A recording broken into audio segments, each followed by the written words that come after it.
Chairman. Sarah Goodall, Democratic Services. The live stream has started. You can start the meeting. Thank you, Sarah. Good morning, everybody. Welcome to this virtual meeting of Cornwall Council's Audit Committee. Chairman, you're on mute. Oh, that's a great start, isn't it? No, I'm not on mute.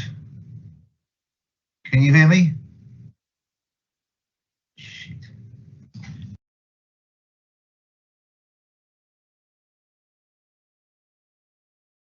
Can you hear me now? Yes. I can't hear you. I think you're on mute. No, he's not on mute. Right, hang on.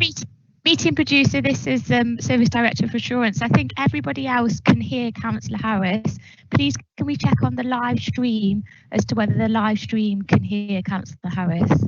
Yes, Councillor Mel O'Sullivan, Sarah Goodall, Democratic Services. Yes, it was a problem my end. I can hear him now clearly. Thank you. Fabulous, thank you. And I apologise if I used a bad word at the start of the meeting. Not a good start. We'll start again. Good morning. Welcome to this virtual meeting of Cornwall Council's Audit Committee. Before consideration of today's business, I will outline the protocols for the meeting. Today's meeting is being live streamed to the public via Microsoft Teams and is also being recorded. When members are speaking, they may choose to use their video. If the Council's live stream fails during the meeting and we cannot share the proceedings, I will adjourn the meeting so that access can be restored. If the issue cannot be resolved, I will halt the meeting and the remaining business will be concluded at a future date. If a member experiences a technical issue, I will adjourn for a short period to try to re-establish their connection. As I call members to speak, I will remind you to switch on your microphone. If for some reason you cannot be heard, the Democratic Officer will advise you. Votes will be taken by roll call and the results announced by the Democratic Services Officer.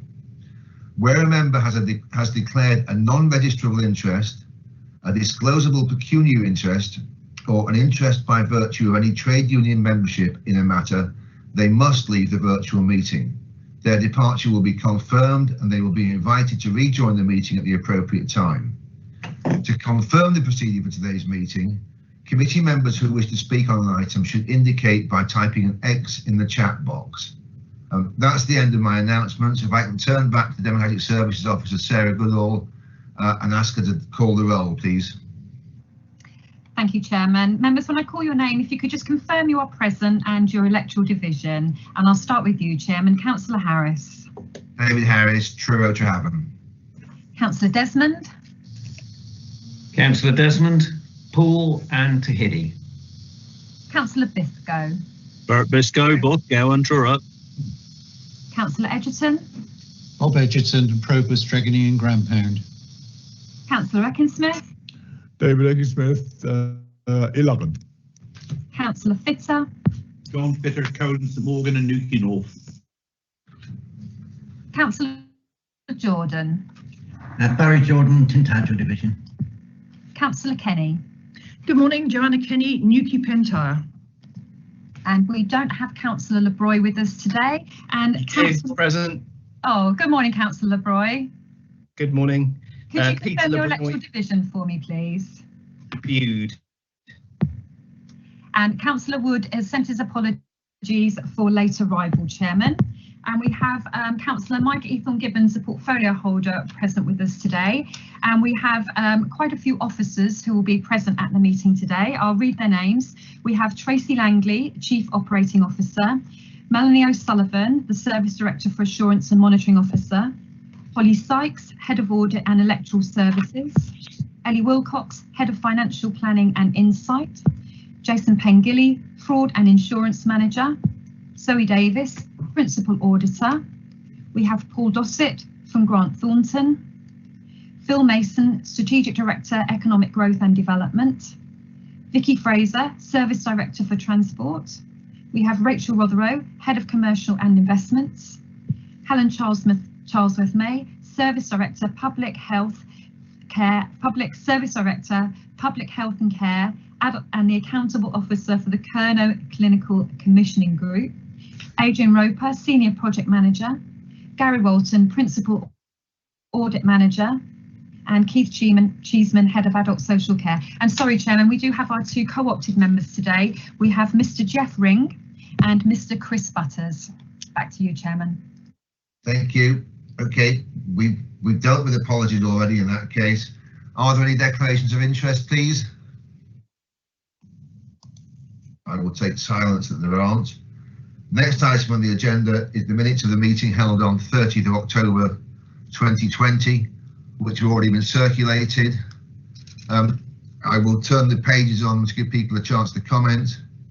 Page 1, page 2, page 3, page 4, page 5, page 6, page 7, page 8, and page 9.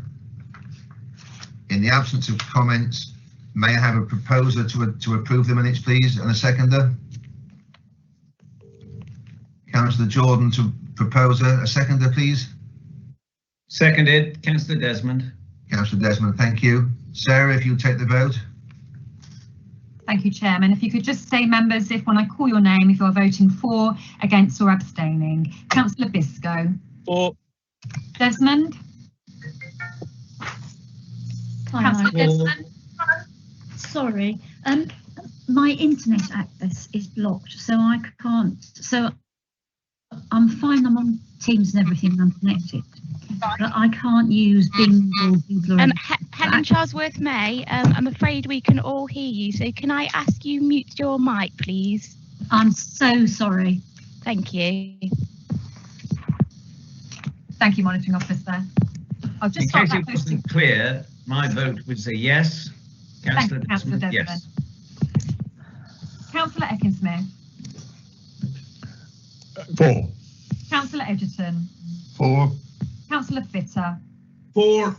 Councillor Harris. For. Councillor Jordan. For. Councillor Kenny. For. Councillor Labroy. For. And Councillor Wood. Councillor Wood not with us, but that has been passed unanimously, Chairman. Thank you. If we can move on to item 4, minutes of the meeting held on the 18th of November 2020. Again, I'll turn the pages for accuracy. Page 1, page 2, page 3, page 4, page 5, and page 6. In the absence of comments, can I ask for a proposer and a seconder, please? I propose, Chairman.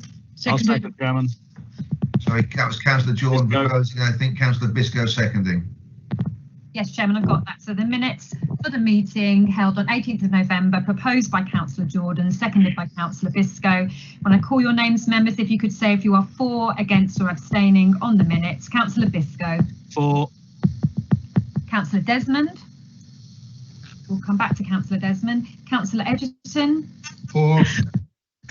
Councillor Ecclesmith. For. Councillor Fitter. For. Councillor Harris. For. Councillor Jordan. For. Councillor Kenny. For. Councillor Labroy.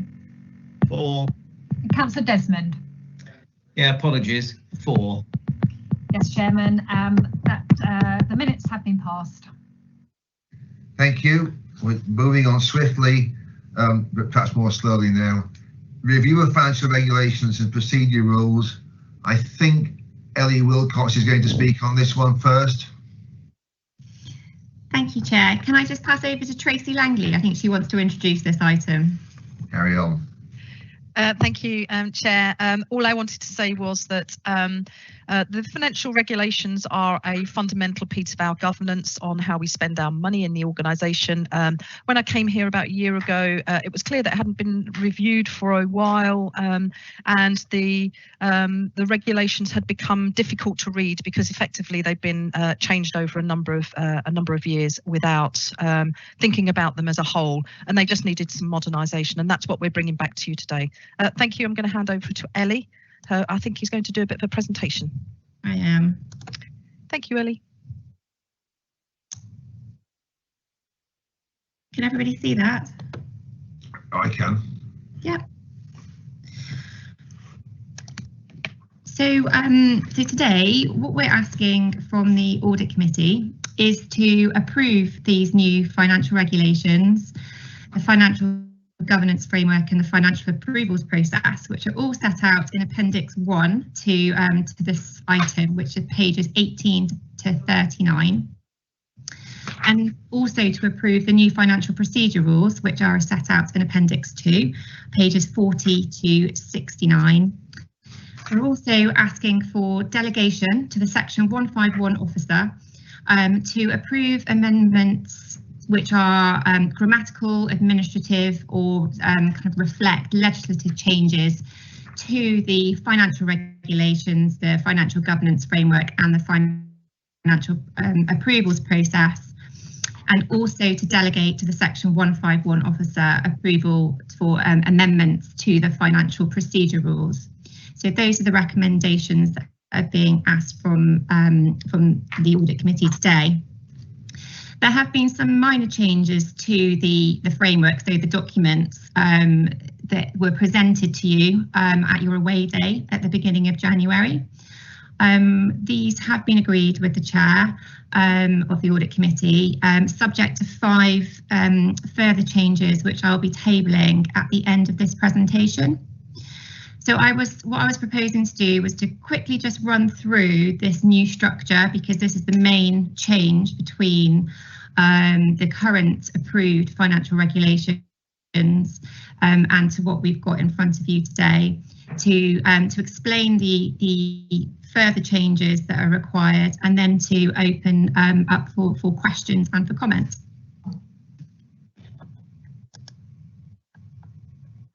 So what are financial regulations? So these are the standards, the financial standards, which both officers and members are expected to follow. And they provide the framework for decision making across the council and give those rules on how we govern finance, and also set out those key controls to ensure that the rules are met. And as kind of Tracy said at the beginning, it's a real key tool for the Section 151 officer to ensure that they are fulfilling their statutory responsibilities, and they form part of the council's constitution. So the new framework, new regulatory framework, which we're proposing today, is taking kind of a hierarchical approach. So at the very top are, which is the purple box, which you can see, which are what are called our financial regulations. And these are those key principles that everyone must follow. Underneath that are governance rules, so the financial governance framework. And these are kind of the key roles for members, the chief executive, the Section 151 officer, strategic directors to follow in terms of financial governance.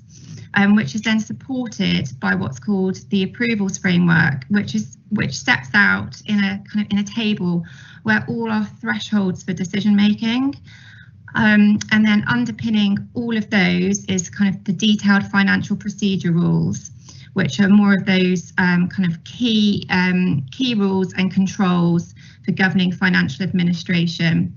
And then underneath that again, which are very much officer based, is the further kind of detailed guidance or the standing operating procedures of particular areas. So the first kind of the overarching financial regulation, as I said, these are key rules and principles which all officers and members are expected to follow. They are overarching statements. There is also a requirement in our financial regulations that we are going to have our budget holders must provide an annual assurance statement to the Section 151 officer, confirming their compliance with this regulatory framework. And it also explicitly includes any consultant or anyone who is acting in a temporary or interim basis for the council. The financial governance framework are the key roles for members, for the chief executive, for the Section 151 officer and strategic directors across the key financial management areas, which are financial planning and control, financial management, financial oversight, financial governance, and also those core plans and strategies that support financial management. And although the documents only explicitly mention strategic directors, however, through our scheme of delegation, also other officers are delegated those powers to which the strategic directors also have within these documents. The financial approvals, so this sets out the thresholds, and it presents in a table format what decisions can be taken by the strategic directors, Section 151 officers, a portfolio holder, cabinet in their formal capacity, and then full council. And it's not changing any of the current approval limits that are in the financial regulations and financial procedure rules at the moment. It's just presenting them into one table for kind of ease of use. And then the final document is the financial procedure rules, which is the more detailed rules and controls, and kind of following a similar approach to the governance, we split them out into different sections for financial planning, financial management and control, risk management and audit, security and control of assets, financial systems and procedures, and external arrangements. And within these different sections, they're broken down into subsections which explain who should do what and by whom. So moving on to the amendments that are required to the versions that have been circulated in the agenda pack. So these have been agreed with the chair. So the first required amendment is to financial regulations, so FR 10, which is on page 19 of your agenda pack. And here we are seeking to add the bit of the sentence that's in bold in front on the slide. So we're wanting to add in accordance with the council's contract procedure rules, social value policy, and code of practice for land and property transactions. This is just to provide extra clarity around particularly social value and the social value policy, and the reference to other requirements that members and officers have to follow when kind of procuring goods and services, and also in the acquisition and disposal of assets. And by adding to that sentence, we're seeking to remove the detailed footnote. The second change is within the financial approvals process, and this is on page 30, specifically in relation to the creation of a new reserve, and it's within the cabinet powers column. So at the moment, the version that's been circulated is omitting the words "does not" before represents a considerable change to one or more services. It should say "does not," so we're seeking to put that back in. And then the three final amendments are within the financial procedure rules. So the first is section A, and this is within the table at the front, which is and specifically in relation to A4, so capital. We are again adding some clarification around what strategic outline business case is, and this in bold in the slide in front of you, in accordance with HM Treasury Green Book on appraisals and evaluation. We wanted to be very explicit to what we mean by the strategic outline business case, which is set out in accordance with this Green Book. Rule C3.12, which is around internal audit rules. We are also looking to add in the part of the sentence in bold. So it would read, the relevant strategic director is required to provide an update within 6 months or earlier is specifically requested to the audit committee on progress in regards to audit management actions on limited or no or high, very high assurance reviews. And this is on page 53 of your agenda pack. And then the final change is in relation to rule 6.1, and specifically in relation to the Audit Committee's role. And here we have seeking to revise the wording so that it says the Council's Audit Committee will liaise with the Section 151 officer and Head of Audit and Electoral Services, the Chief Internal Auditor, and keep under review the Council's arrangements for financial governance. And that's on page 54. In terms of next steps, following the Audit Committee today, if approved, they will then go forward to the Constitution and Governance Committee for their consideration and recommendation on towards full council on the 23rd of March. That was all I've got in terms of presentation. So at this point, I was going to hand back over to you, Chair, for questions and comments. Right. Thank you, Ellie. Just before I ask Councillor Biscoe to comment, he's next in the box. To be clear on the recommendation, there is a small amendment to the recommendation. The very last sentence currently reads the Section 151 officer to have delegated authority to approve all amendments to the financial procedure rules. I am proposing, and I've discussed it with officers who are happy with this, that it should read the Section 151 officer to have delegated authority to approve all amendments to the financial procedure rules and to provide a note of all such amendments to both the Audit and Constitution and Governance Committees on an annual basis, so that whilst it's quite reasonable to give the Section 151 officer power to amend the rules sort of down the line, I still think Audit and Constitution and Governance should get to see what those amendments are, just in case there's something really weird in there they want to question. That's the only comment I want to make. Councillor Biscoe, you have a question?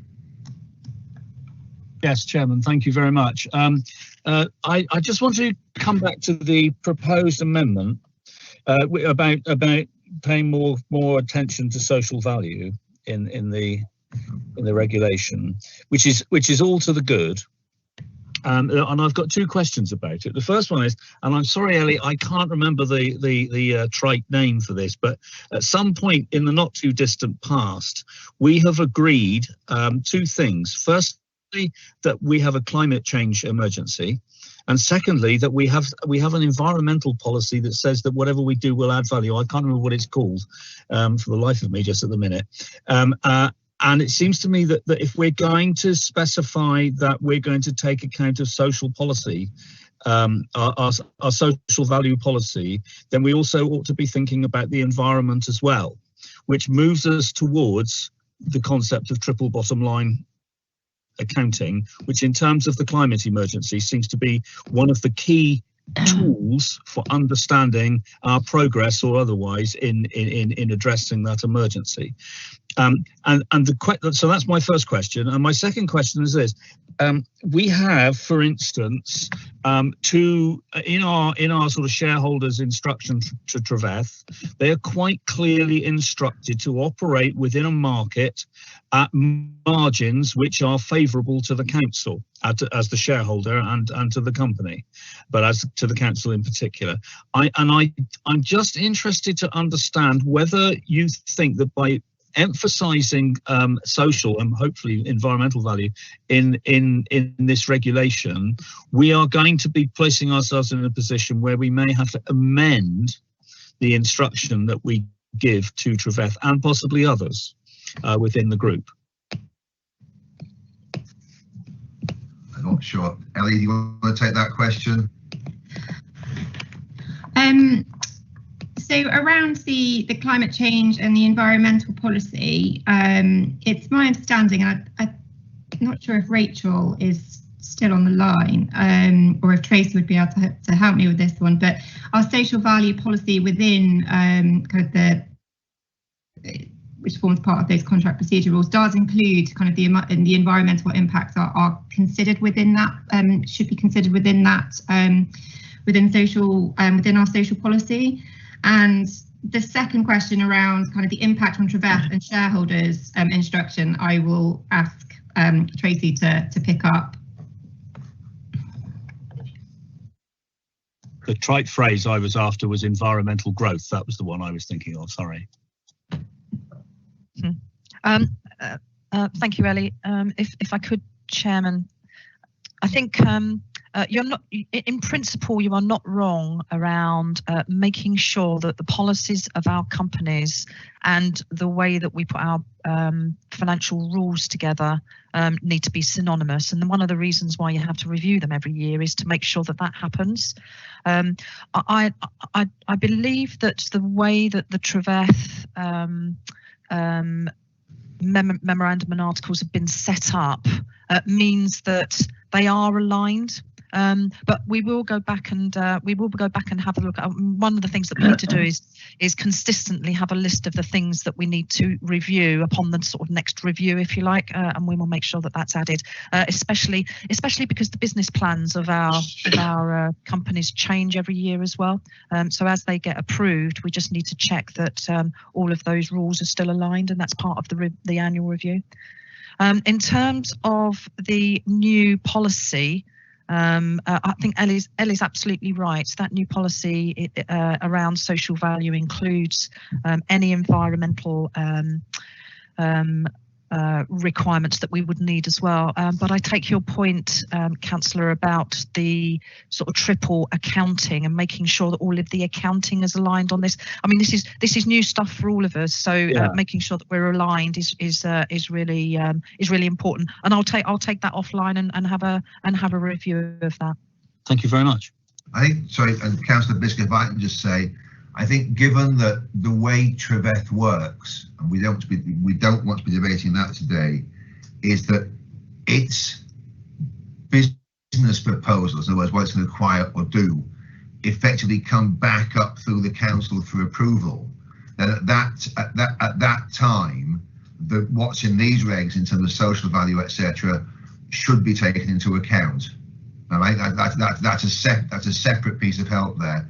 Can I move on? Can I move on to councillors first, please? Phil Desmond, you've got your hand up.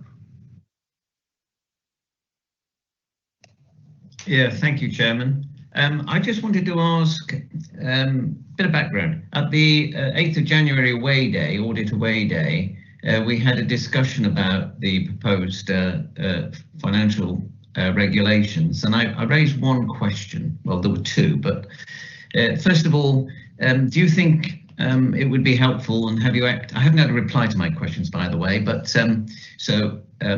just to reiterate, I was asking if you thought it would be helpful, Section 151 officer, to have a definition of terms used in the regulations at the outset.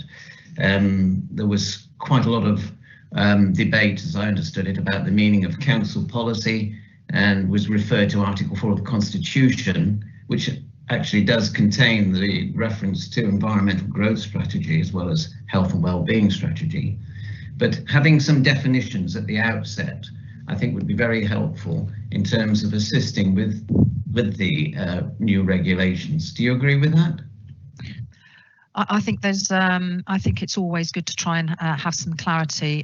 If you feel like there needs to be some sort of glossary at the back, I'm quite happy to have a look at that. Right. I don't know whether somebody from the legal team wants to comment on this. I mean, my own feeling is that some sort of glossary probably would help, but I think certainly from my reading of it, nothing here fell out as being completely unreferenced. That's why we've had this reference to social value put in better to be understood in this amendment. I don't know whether Melanie O'Sullivan, you put your hand up, whether you want to comment, please. Yeah, so I'm happy to confirm, Councillor, and if I can, I'll bring in Liam Musto-Shinton as well, please. So just in terms of this, I think we are satisfied that the definitions are contained in the Constitution as appropriate in the financial regulations. But I'll bring Liam in, if I may, Chairman, just to confirm the position. Thank you.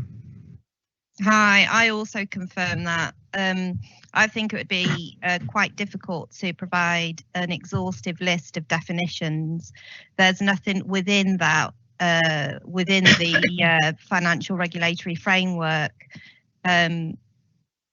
which I think is unclear without adding a glossary. In terms of Councillor Desmond's point in respect of council policy, I think at the away day, I sought to clarify that that would include council policy framework, which is defined in Article 4 of the Constitution. So that's policies, plans and strategies which must be approved by full council, but it would also include other council policies. So any council policy which could be approved by cabinet or an officer.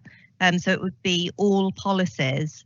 So I did seek to clarify that at the away day. And of course, when decisions are being made in accordance with the financial procedure rules, it does require a formal decision to be taken. So the rationale for the decision, including any rationale as to whether or not it was in accordance with council policy, would be contained in that report.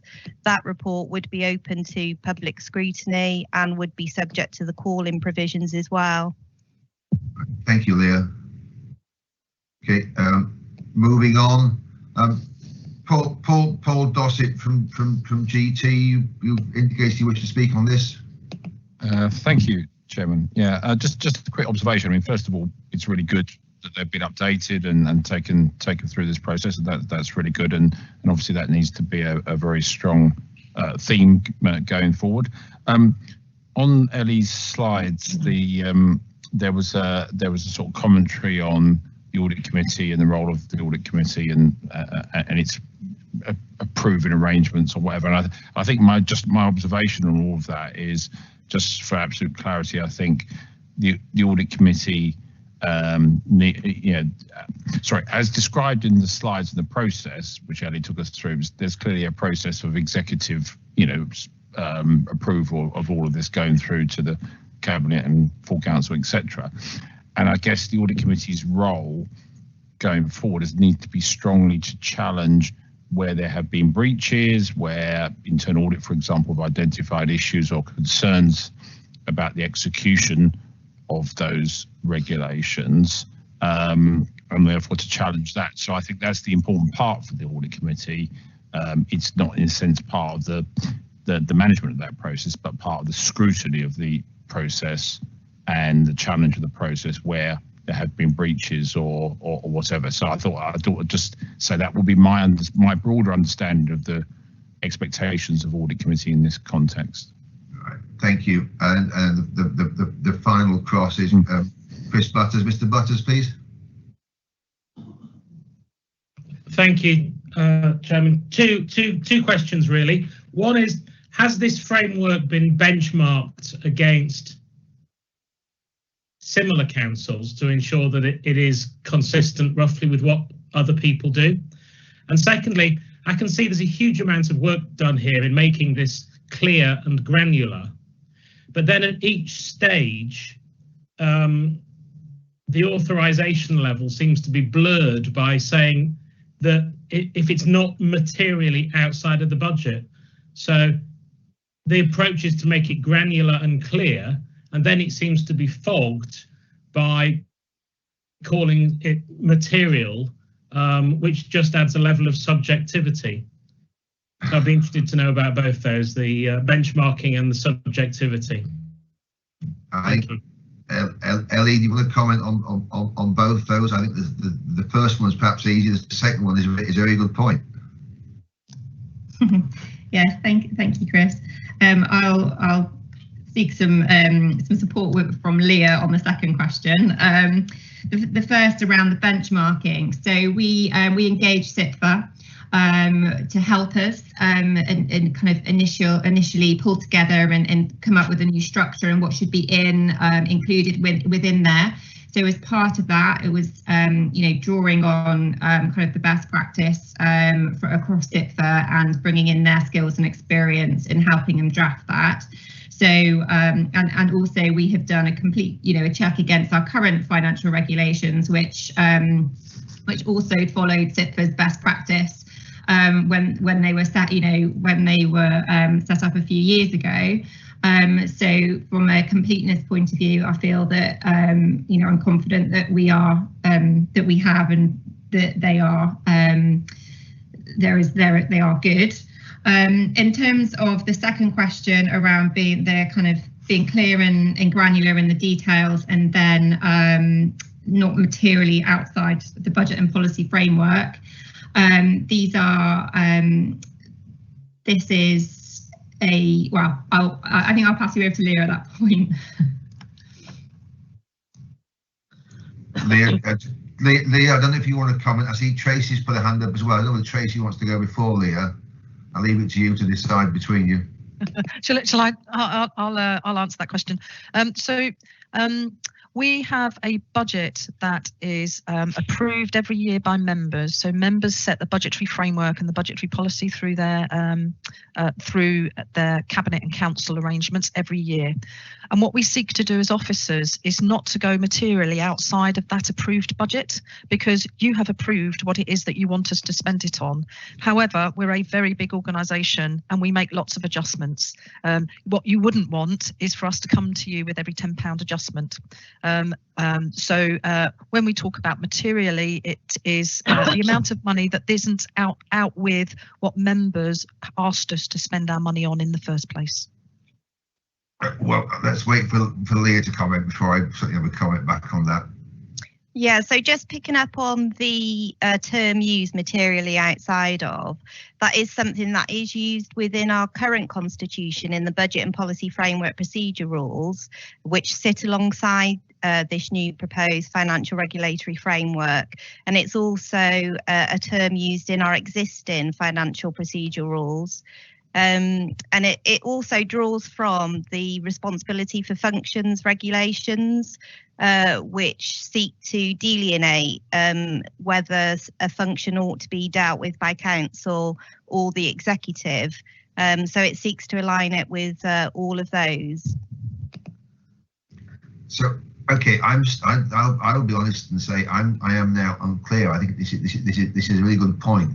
So let's just say we've got a £1 million budget, I don't know, to build a car park, let's just say for a minute, and it turns out it's going to come in at £1.2 million.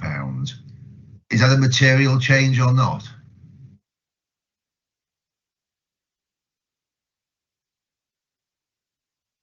If somebody can answer the question. Yeah, so I'll answer this.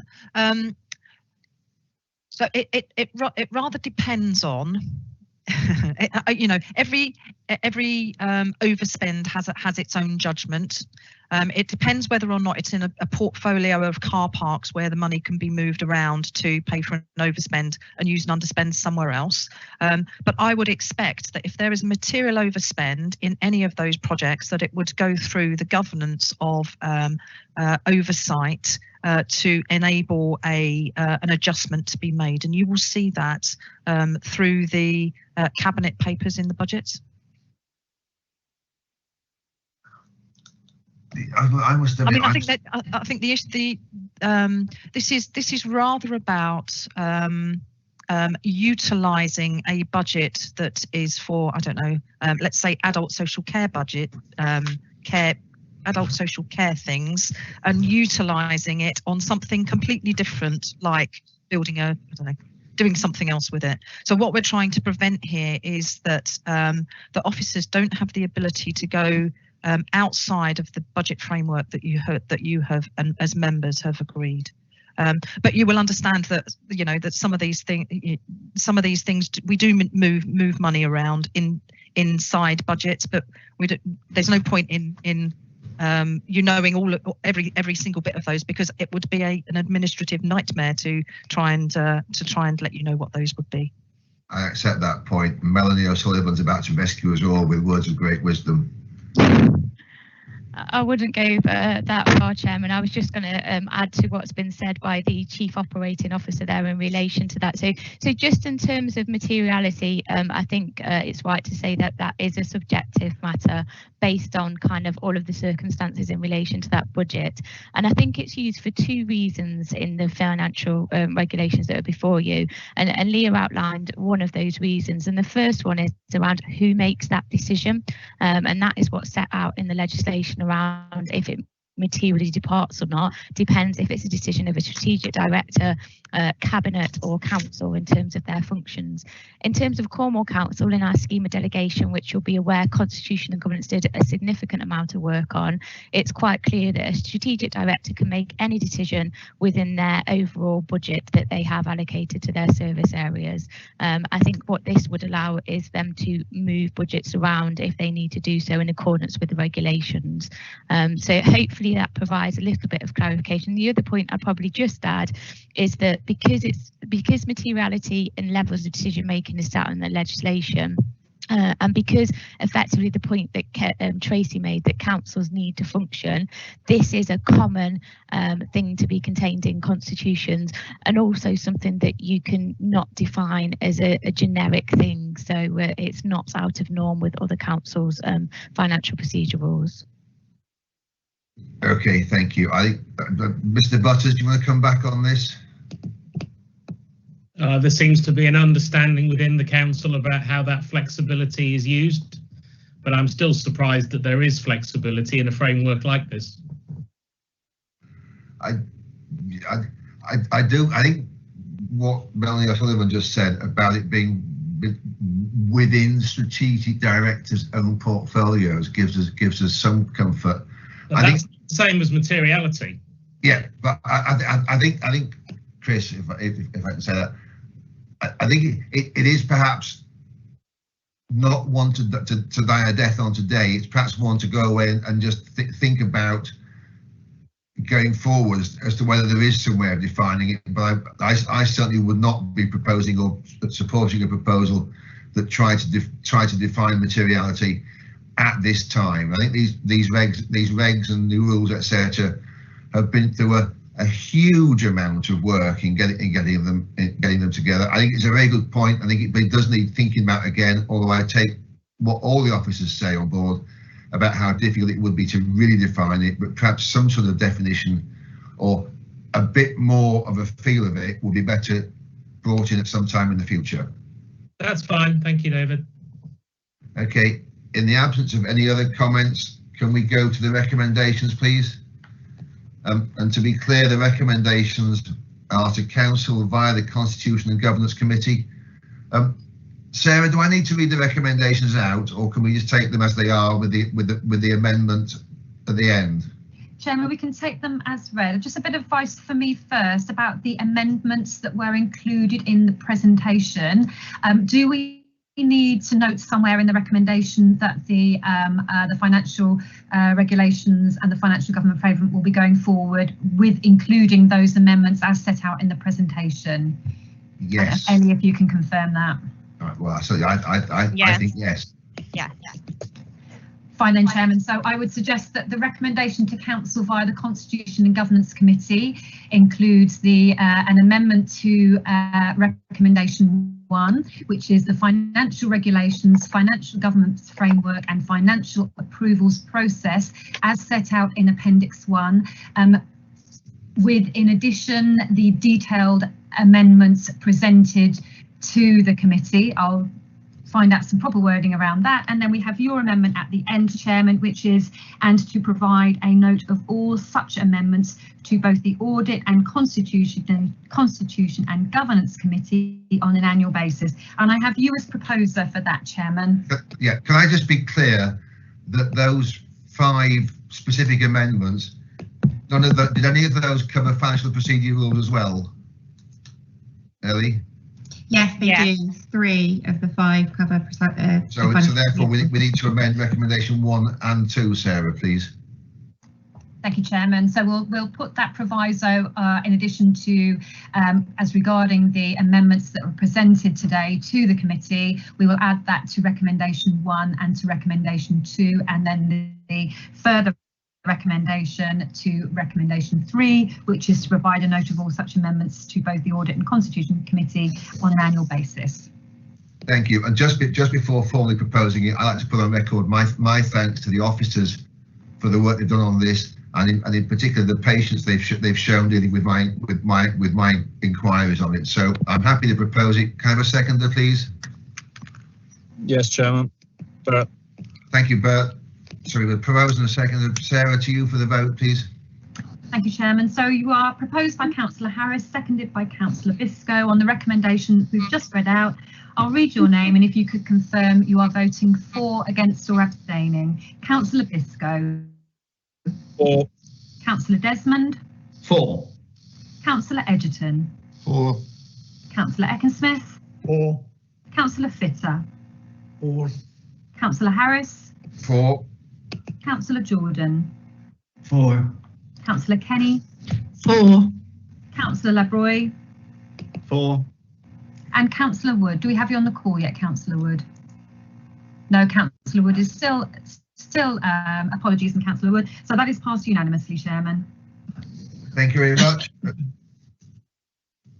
Okay, moving on. Agenda item 6, external audit progress report. Mr. Dossett, please lead on this one, I think. Thank you, Chairman.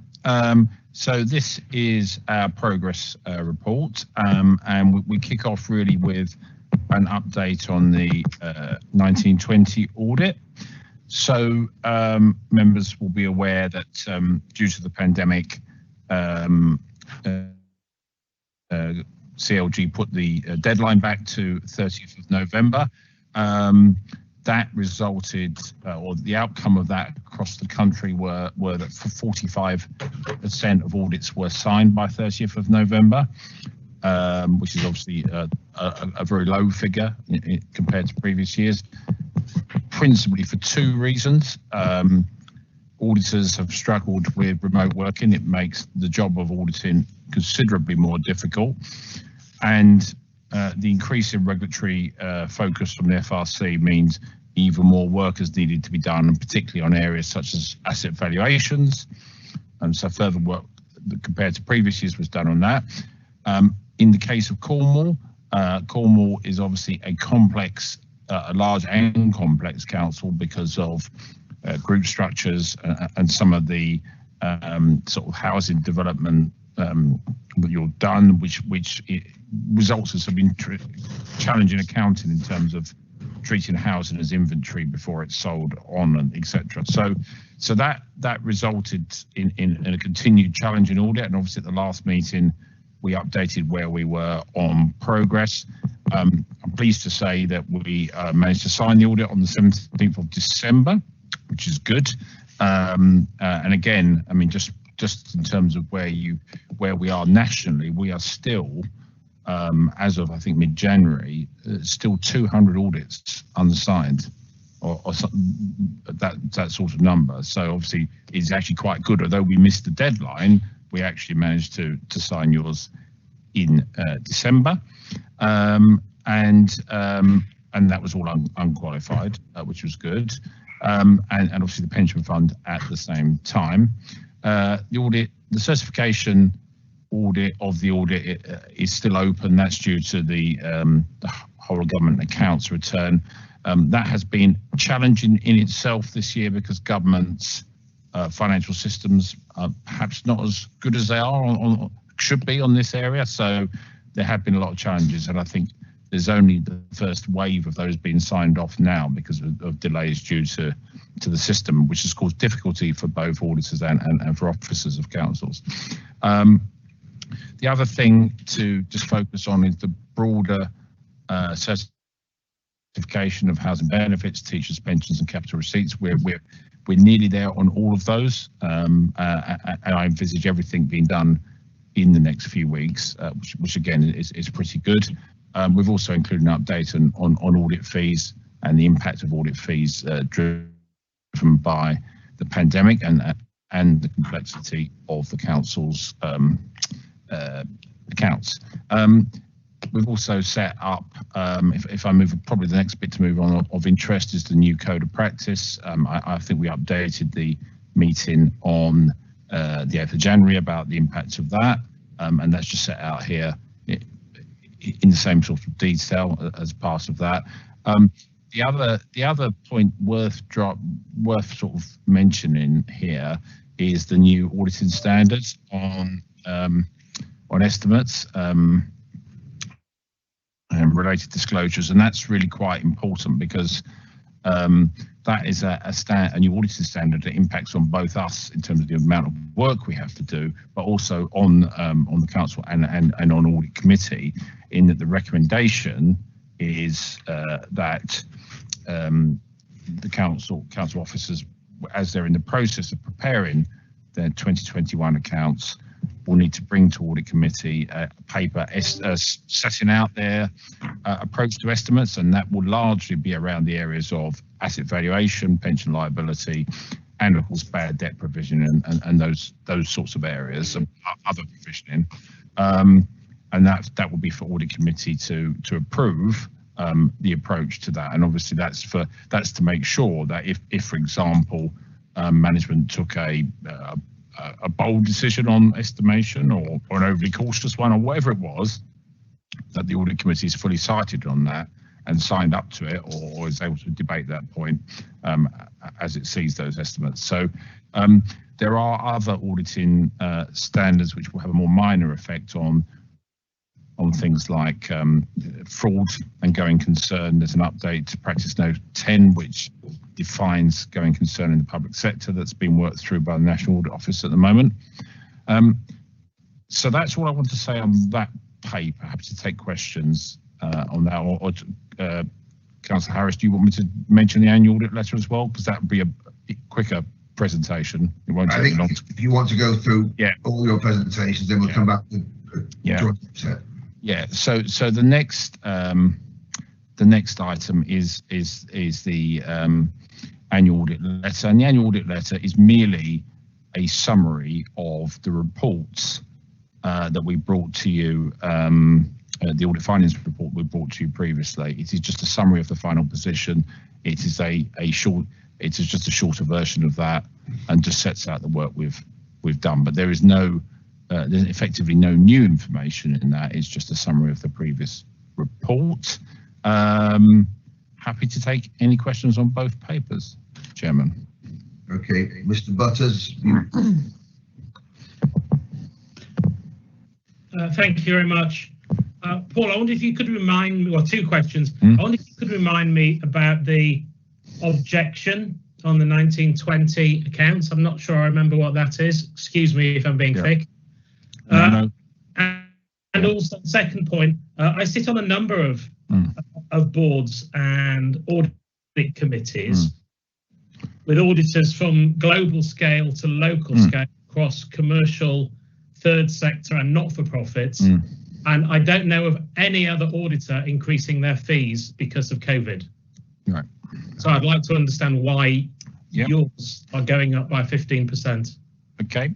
Right, so if I take the first question, so we had an objection in the summer, largely related to planning issues. The officers have provided us some all the information that we've asked for. We are currently going through our sort of internal legal and other frameworks to consider how we respond to that objection, and so it's ongoing. That these things take an awful long time to go through process internally. We still have objections outstanding from prior years at other councils. It's obviously a function of the Local Audit and Accountability Act allows local electors to raise objections to whatever matter they think is appropriate, as long as it's reflected in the 1920 accounts in terms of expenditure or income. They have that right, and we have to look at it fully. What we do as the range of outcomes are from agreeing with the objector and potentially, in theory, declaring expenditure or income illegal. And that has happened in the past in some instances. Or we do what's called a statement of reasons to the objector, setting out why we don't think it's illegal and why we don't think we need to do a public interest report because of the matters raised. So they're the various options, but it's an ongoing process at the moment. I mean, hopefully there will be an update. We will update on progress at the next meeting. On audit fees, I mean, it's interesting to reflect your experience. Our experience across all of the firms, not GT specifically, but all of the firms in the public sector world, is that with every single one has incurred significant additional costs because of the impact of COVID-19. The local government audit deadline for 18-19, obviously in the pre-COVID era, was the end of July, and whilst for the regulatory reasons I mentioned earlier, and some capacity reasons as well, there were councils that missed that deadline. Actually, it was a much better hit rate than the November deadline, and the November deadline has, as I said, 45% of councils were signed off at that time, and that's because of the combination of the regulatory environment and this significant extra work. So obviously, you know, that's not been your experience, Chris, I understand that, but our experience across the whole of the public sector world, in both local government and NHS, which are covered by the Local Audit and Accountability Act, is that all auditors have levied additional fees, sometimes higher than the 15% that we're talking about. The 15% here is a sort of standard GT across the board approach, but we've seen other firms actually increase by higher than that amount. So that would be my response. In our world, this is common practice.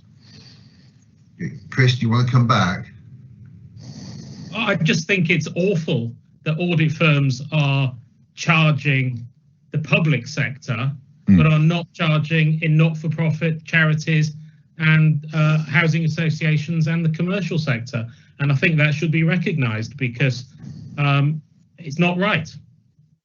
So can I just jump in here slightly? And I don't normally defend professional fees, but I do remember we saw the previous meeting, another comment from GT, that one of the reasons they'd had to do more work surrounded something that had gone wrong in the way stuff was put in the books in the council in terms of estimates and property values, which caused GT to have to do a whole pile more work to prove that everything was right. So I think, am I not right, Paul, that some of your increased fee was due to that? I think, Chairman, some of the increased fee was due to that, yes, in overall terms. But I would reiterate, this, and I can only speak for Grant Thornton Commercial as well. We have put fees up in the private sector and the not-for-profit sector as well. I mean, other firms may not have done, but we certainly have, because it's taken us a significantly longer to deliver our audits this year. I know our commercial colleagues are way behind on the deadlines, because it just takes an awful lot longer to do the audit in this environment. We would not, we don't know how things are going to pan out for 2021, but I can be certain that if we start doing the audit remotely for the whole of 2021, it's going to be another problem for us. We'd much rather be on site and working in that way, because that's much more efficient. Right, thank you. Okay, if we can move on. Councillor Desmond? Yes, two questions, if I may. First of all, one, I guess, is process. Why is the annual audit letter for the end of 31st of March 2020 designated as a draft?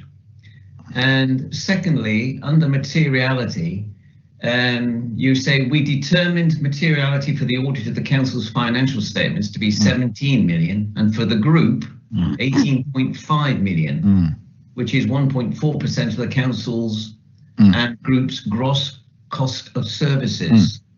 Do you have any views on that level of materiality? And where do you think those figures can be properly justified? Right. Okay. On the draft on the annual audit letter, the idea of this is just to clarify. There may be move from draft to final. We need to take it through those charged with governance, and therefore we need your approval of it or noting of it, and then we would finalise it. And once we finalised it, it would need to go on the council's website. So that's just a matter of process in respect to this committee. In terms of materiality, the sort of standard approach to materiality that sort of the FRC and regulatory environment sort of recommends and is used by Grant Thornton across all of its audits is to have a materiality range between 0.5% of expenditure and 2% of expenditure.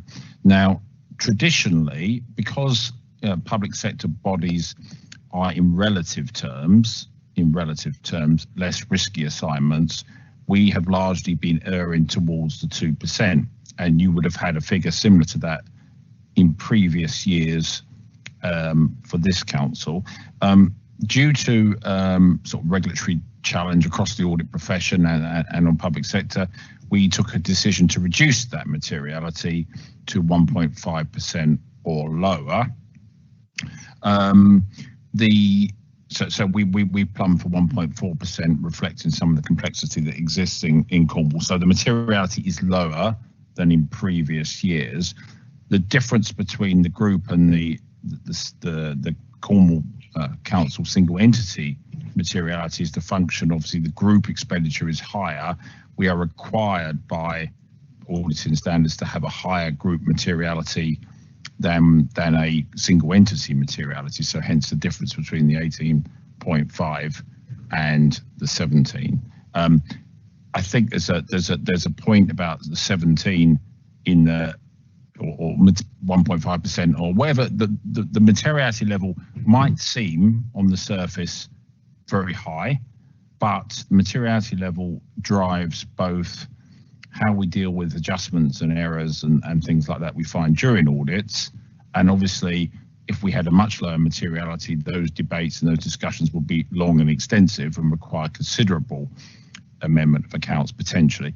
But also it drives our testing approach. And so our testing approach is designed to detect material errors. Now, we could put materiality, for example, about 5 million, let's just say, or 1 million.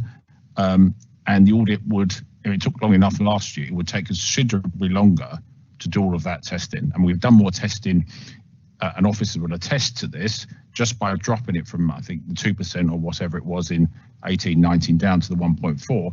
That resulted in considerable extra testing, which of course officers have to respond to.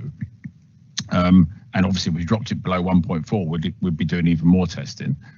It's a function of how audit is, what the purpose of audit is. Audit is not there to detect every single mistake or fraud or anything else. It's required to give a material view on the accounts. If we were doing, I don't know, 0.5% or 1% in terms of materiality, the audit would take much longer and be that much more expensive. And so this is a judgment call that we've made within our regulatory framework to use 1.4% as the materiality determinant. If I could just follow up on that. First of all, the draft status. Are you saying that once this is approved today, that draft is removed? Yes. Number two, on the materiality, have you made this judgment on the value yourselves as Grant Thornton, or have you got a minute of a meeting with the Section 151 officer or anyone else to confirm that that is agreed with the officers?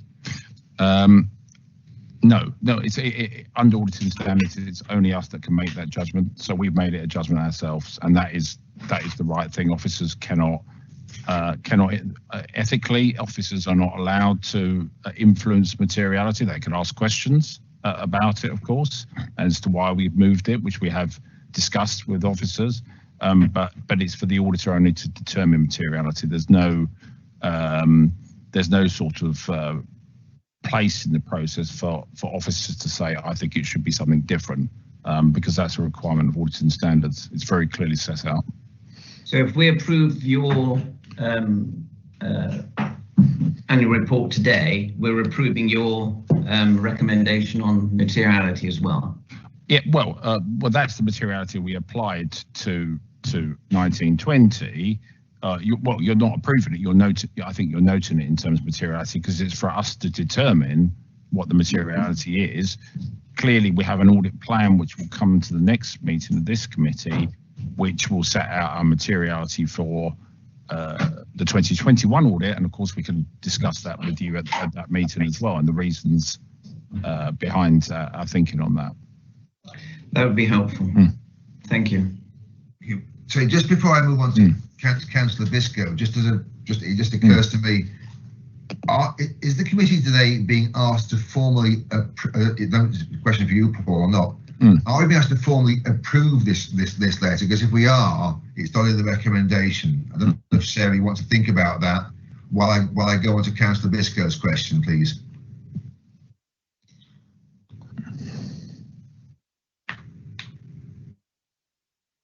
You waiting for me, Chairman? Yes, please. Oh, sorry. Didn't quite understand that. Well, I've got two questions.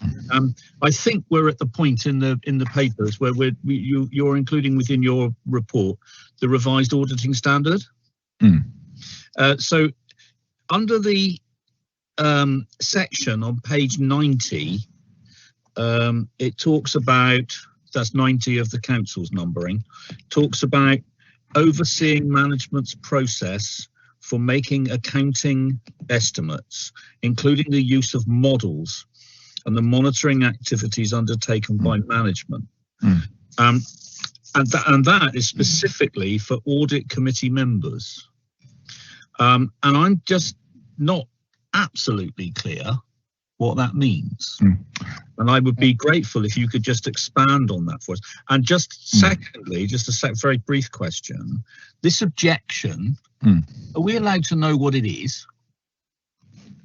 So I'll come back to that second question. So on the estimates and the modelling and the approach, absolutely. So that links back to what I was saying earlier, because again, I mean, these things all derive from sort of lessons in corporate failures, etc., about how organisations have gone through the process of estimation and how they have not necessarily informed audit committees of their process.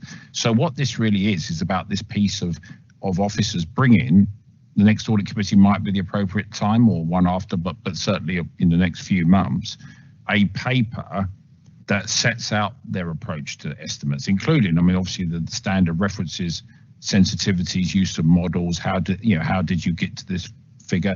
For example, we know that the council has an internal valuer who does lots of valuations of the council's assets. So it's about bringing some of that thinking in, because obviously that's part of the judgment process that the valuer uses. It covers things like PFI models. It covers things like approach to bad debt provisioning, approach to provisioning that might be based on legal advice.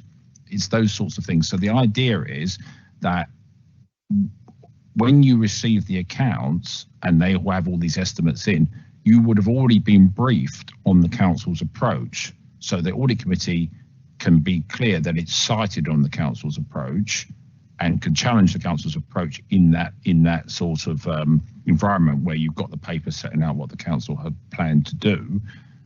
And it will therefore mean that when the accounts are produced and audited, and if for example the auditor didn't like what you were doing, you would have known why you were doing what you were doing, and you would have been able to ask the appropriate questions. So I think in the past, the general view in audit is that accounts have been prepared, there's lots of estimates in there, and audit committees have not been sufficiently briefed. When you receive the accounts as well, received in last year's accounts, it's a relatively small section on estimation uncertainty, and this council was not different to others in that respect. That section on estimation uncertainty needs to be a bit more comprehensive under this new standard.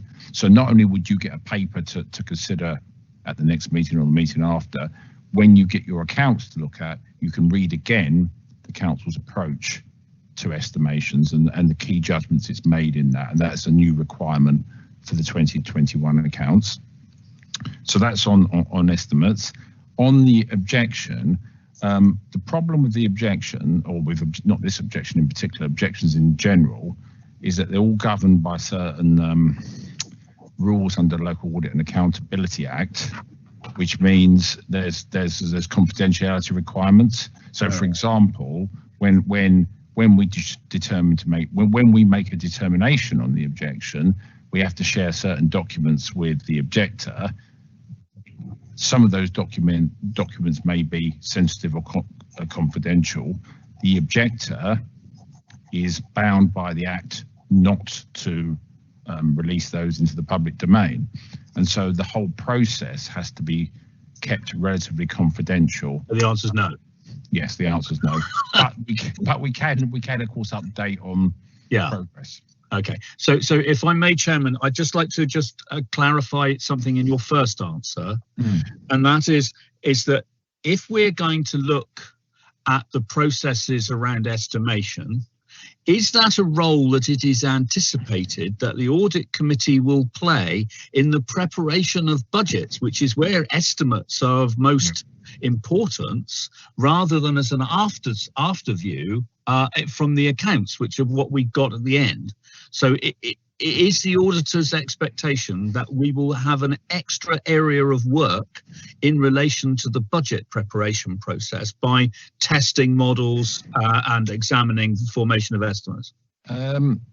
It's a good question. I guess if I would distinguish between the two processes, in terms of materiality, the biggest estimates you do are about your asset valuations, and they're not really part of the budgetary process. They're the valuation of your schools, etc. And that's by far the biggest number. So it's that you need to understand why the council's is done. You are right, though, of course, that the budgetary process will contain appropriate revenue estimates. For example, it will take into account provisions. It will take into account other estimates that may be a result of legal claims.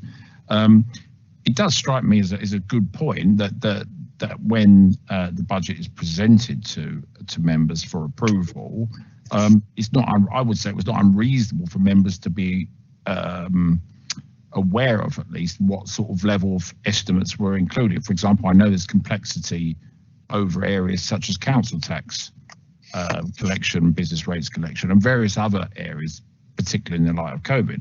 I mean, obviously that's for officers to consider how much detail they want to do in that. But in a sense, it's quite a useful tool, I guess, for this whole process, for you to understand both what went into the budget as an estimate. I don't mean savings and things like that. I just mean accounting estimates and what the outturn is. So, for example, when we think of the 2021 accounts, we might, and I know we're a bit behind because of this new standard in terms of how this might work, but for example, you might expect to see in your paper on the 2021 accounts, the bad debt provision for council tax was 5%, and actually the outturn is 4%, or whatever it was, just so you're aware of that, and maybe a useful process going forward in future budgets.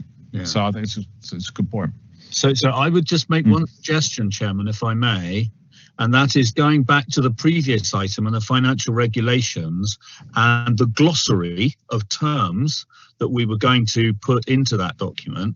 I suspect that it would be quite good because Paul has mapped out at least two different interpretations of the word estimate and estimation. If in the estimate, in that glossary, we actually included some definitions of what we mean when we talk about estimates. I think Bert, it's very interesting, Bert, that you raised a question on the one piece I was going to raise a question on that stuff on page 90. The way I read it, but I think it's open to interpretation, is it's in particular in relation to understanding estimates, processes, etc., in relation to the year-end accounts. In other words, it's backward-looking rather than forward-looking, because there has to be an argument that it's scrutiny that look at budgets, the forward-looking budgets rather than audit. That's probably a separate discussion. What I'm wondering, but not at the process of estimation. Yeah, I looked at the outcomes of that process and not at the process itself. I take your point. What I am wondering is whether, given the specific points raised about audit committee members needing to understand how these things are done and need to understand management processes, whether they shouldn't be put on the agenda, not for the next audit meeting, but for the one after that, which will be when provided the elections go ahead in May, we'll have a new council and therefore a new audit committee, some sort of training on these specific issues. I think that would be very important. Chairman, could I suggest that it would equally be useful to invite Tracy to consider the discussion that Paul and I have just had, and to consider whether, in light of that, she feels that in the budget preparation process there is a role for audit to play in understanding the processes of estimation and modelling, in order to provide some challenge, I would suggest, and understanding, and how she sees that if she agrees with that as the 151 officer, she feels that we could actually develop that into the business of the future audit committee. I'm not saying answer it now, I'm suggesting she brings a paper forward. That's fine. Ellie has a hand up to comment as well. Ellie, do you want to comment? I was going to provide a point of clarification, kind of just around the conversation we've just had about kind of those estimates, or what we called assumptions, on how we actually set the forward-facing budget. So for the 21-22 budget that's currently going through kind of the governance process, all of those assumptions, so those estimates of how we have calculated the budget, are set out and have been through scrutiny, are included in the medium-term financial plan, which goes through cabinet and then also onto full council. So I think that there is opportunity and has been discussion around those estimates. We call it assumptions, it's a different terminology, kind of through other means and other committees and governance in that budget setting process. Okay, I think this is one to think about separately, and I think Councillor Biscoe's comment that we should have a think about it along with the 151 officer makes a lot of sense. Are there any other questions on this issue? Paul, I don't know whether you want to address this now. This is a quite separate one, but it's certainly a question that occurred to me.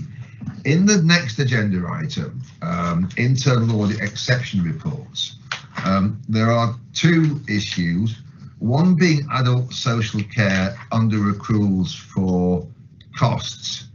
And that's the one I wanted to ask GT to comment on. And I wonder if we can deal with it now, so that when we get to agenda item 7, we're looking at the internal audit report and what goes on there separately. And my question to you is very simple. This internal audit report flags up that we were aware of an issue over a year ago in terms of our finance team not accruing sufficient for monies due to providers of care. It was seen as an issue before 31st of March 2020. We now have a report coming to this committee from internal audit saying that we did not provide enough in the 31st of March 2020 accounts. So I think, you know, the outside person and the inside person indeed as well would ask the question, why didn't the external auditors pick this up? So I think your comments on this will be quite useful. Thank you, Chairman. I think actually it's quite helpful that we discussed, Councillor Desmond raised the issue of materiality earlier, because I think when you look at the reports that internal audit have done, which I think is a good piece of work, you know, the numbers involved are whilst they're important absolutely important from a budget point of view and from a sort of general control point of view, none of the numbers involved are materially material to the account. So none of that changes the facts that our opinion on the accounts is materially correct, because none of those items are material or would have impacted on that opinion. That being said, of course, we do work on management's processes for accruals. We do testing, we do cut-off testing. we do an assessment of accruals, and we've done all of that work, and we've actually done more of that work this year compared to the previous year, just because of the change in materiality that I outlined earlier.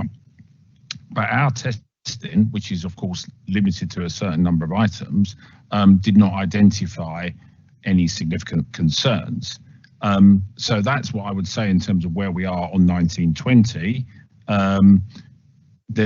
We stand by the fact the accounts are materially correct. What Internal Audit have identified is a ongoing, non-material but nevertheless important issue about the control framework for accruals in the adults that they've looked at. So it is a significant issue. I would not underplay the issue, but it's not a matter of material concern to the audit opinion. That having been said, what we will certainly be doing is discussing this with Internal Audit and reflecting on how that impacts on our testing strategy for 2021, because it needs to impact on it.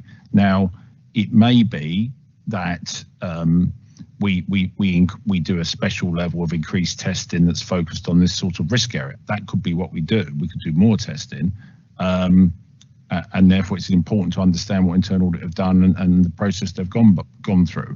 But I'm still perfectly satisfied with what we did in 1920.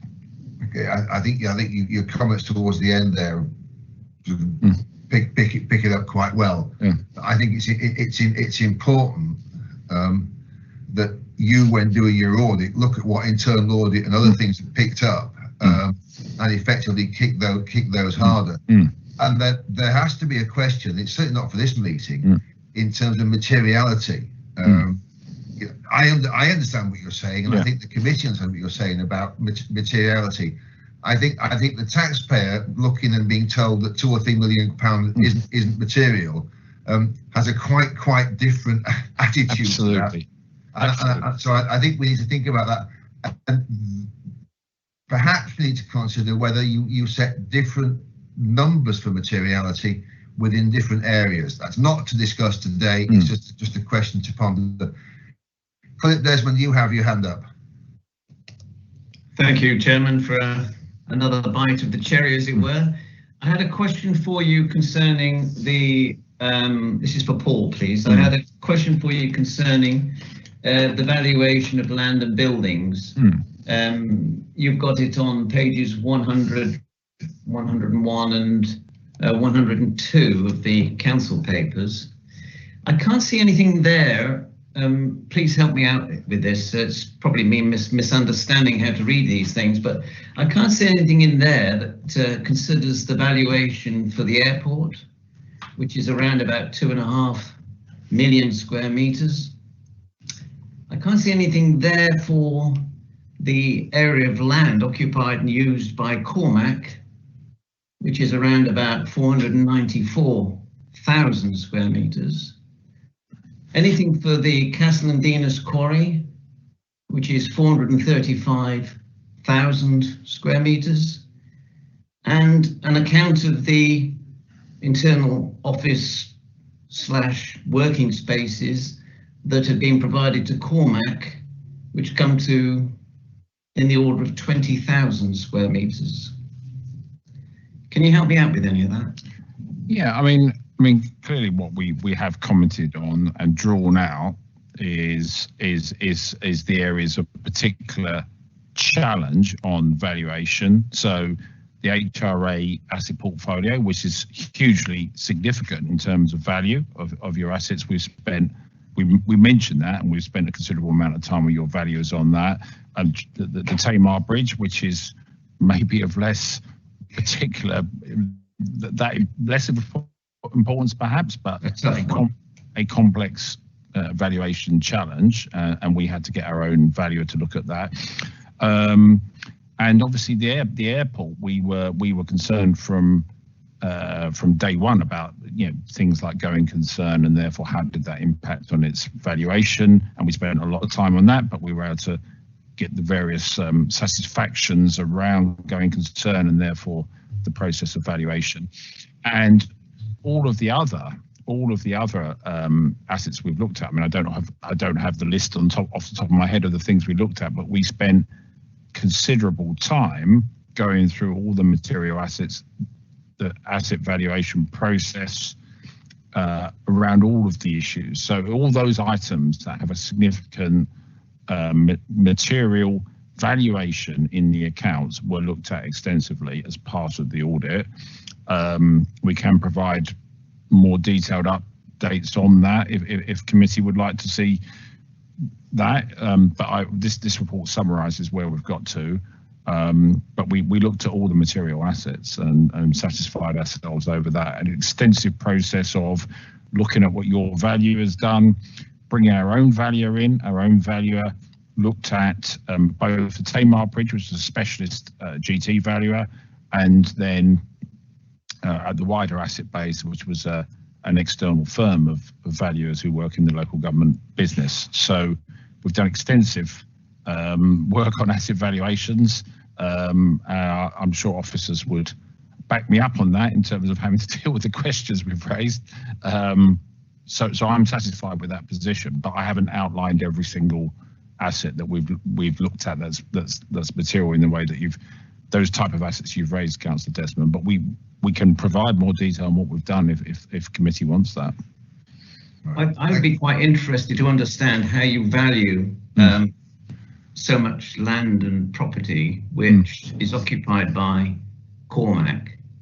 So, Councillor Desmond, can I interrupt you? I think you're going slightly off subject because it's still a council asset, and it's not. Its valuation isn't impinged by who occupies it. So I think you're going slightly off the subject in terms of the accounts themselves. Sorry. Yeah, but if we could have some feedback, as I've heard from Paul, he's prepared to provide, that'd be very helpful. Thank you. Okay. So Tracy, you have your hand up to comment on this. Thank you, Chair. So I agree with that. There's been no change in the assets. The assets of CallServe still sit on the council's balance sheets, and as there's been no changes, then Paul's team will have done the normal work that they do on all of our assets. So if there aren't any major changes, then I wouldn't expect to see anything in the accounts. Thank you. Okay. Right. Absent any more questions, if we can go back to the recommendation. But Sarah, I don't know whether there was a suggestion we have to approve the annual audit letter. That's not covered in the recommendation. Can I have some clarity on that, please? Yeah, I think I'd like a bit of clarity, Chairman. Sarah Goodall, Democratic Services. As far as I'm aware, reading the report, it's not your letter and it hasn't come to you for approval. The external progress report is the recommendation is what you've done today, which is the committee consider the external audit update and the annual letter and raise any issues, questions or areas for clarification, which you have done during your discussion on the paper. And the external auditor has provided some comments as appropriate. So I don't think there's anything to approve here, but I think the monitoring officer would like to come in, Chair. Please, monitoring officer. Yeah, thank you, Chairman. And if you can just give me a little patience where I just flick through a few screens. And I would also ask for the external auditor to come back in on this point, and the Chief Operating Officer may also have a view. So the starting point is, Chairman, that within the committee's terms of reference, it states that you are required to comment on the annual audit letter that is before you members. Looking at last year's committee, when we had the annual audit letter, we were asked by Grant Thornton to be endorsed by this committee, the annual audit letter. So, Chairman, from my perspective, it looks like we're required to comment on and endorse, but I will take the view of the external auditor, and the Chief Operating Officer may also have a view.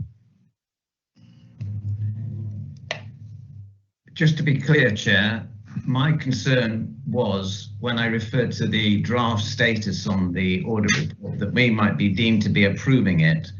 I'm assuming from what we just heard that that isn't actually happening, and that I perhaps misunderstood Paul when he suggested to me that we were actually approving the report, and that would mean that the draft status would be removed. So I think, Philip, the point you raised quite clearly is a good one, given the consternation you've now caused.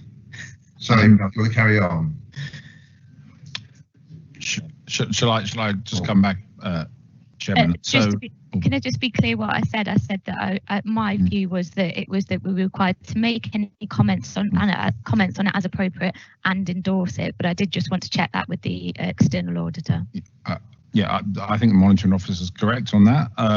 I think the reason it's drafted is that clearly those comments could have resulted in us changing the document, because there may be stuff in there that's just not right, or is reflected on a question that means we need to think about changing the wording.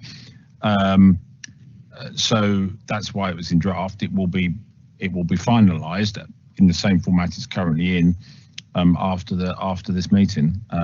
So I would agree with the monitoring officer's approach, which is the same as last year. So should the recommendation be that the committee notes the external audit update and endorses the annual audit letter, full stop? Chairman, that's just what I had written down. Sarah Goodall, Democratic Services. Councillor Biscoe, you have your hand up. I hope you're going to agree with us. I think you've arrived at the point that I was going to question. Thank you. Great minds, Councillor Biscoe. Thank you. In that case, Sarah, to be clear, sorry, Mel O'Sullivan, you put a cross in the box again. Yeah, very sorry, Chairman. One really minor point, I think we need to make reference to the year ending 31st of March and relevant year, just to be consistent. So last year's recommendation was that the Grant Thornton annual audit letter for Cornwall Council for the year ending 31st of March 2019 be endorsed. So those were last year's recommendations. Why do lawyers always have to have 20 words when ordinary people can use 2 words? So we're now going to be... The lawyers charged by the minute. Thank you. Sorry, Mel, you're getting some stick here. That the committee notes the external audit update and endorses the annual audit letter in respect of the audit of the year ending 31st of March 2020. Any objections? No, Chairman. Sarah, are you happy with that? Yes, I'm happy with that, Chairman. I've got that. That the committee notes the external audit update and that the annual audit letter for Cornwall Council for year end 31st of March 2020 be endorsed. Thank you. May I have a proposer? Yes, Chairman. I'll propose. Councillor Biscoe going first. Councillor Desmond, you happy to second? Yes, I'll second. Sarah, if we take a vote. Yes, thank you, Chair. I call your name, members. If you could say if you are for, against or abstaining on the proposal. Councillor Biscoe. For. Councillor Desmond. For. Councillor Edgerton. For. Councillor Ecclesmith. For. Councillor Fitter. For. Councillor Harris. For. Councillor Jordan. For. Councillor Kenny. For. Councillor Labroy. For. And Councillor Wood. Abstain. I joined the meeting late. Thank you. That's lovely. That's unanimous with the 1 abstention, Chairman. Thank you. I did say at the start of the meeting we would aim to finish this item around 11:30 and have a 10-minute break. So I thank all the meeting for getting us almost exactly the time. So I suggest we have a 10-minute break now and reconvene at what will be 11:45, let's say. If that's okay with all, for a comfort break or whatever. And if you turn your cameras and microphones off and we reconvene at 11:45. Thank you.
think we're probably near enough to 11:45 to start again. Can I just check that all the committee members have returned from wherever they've been?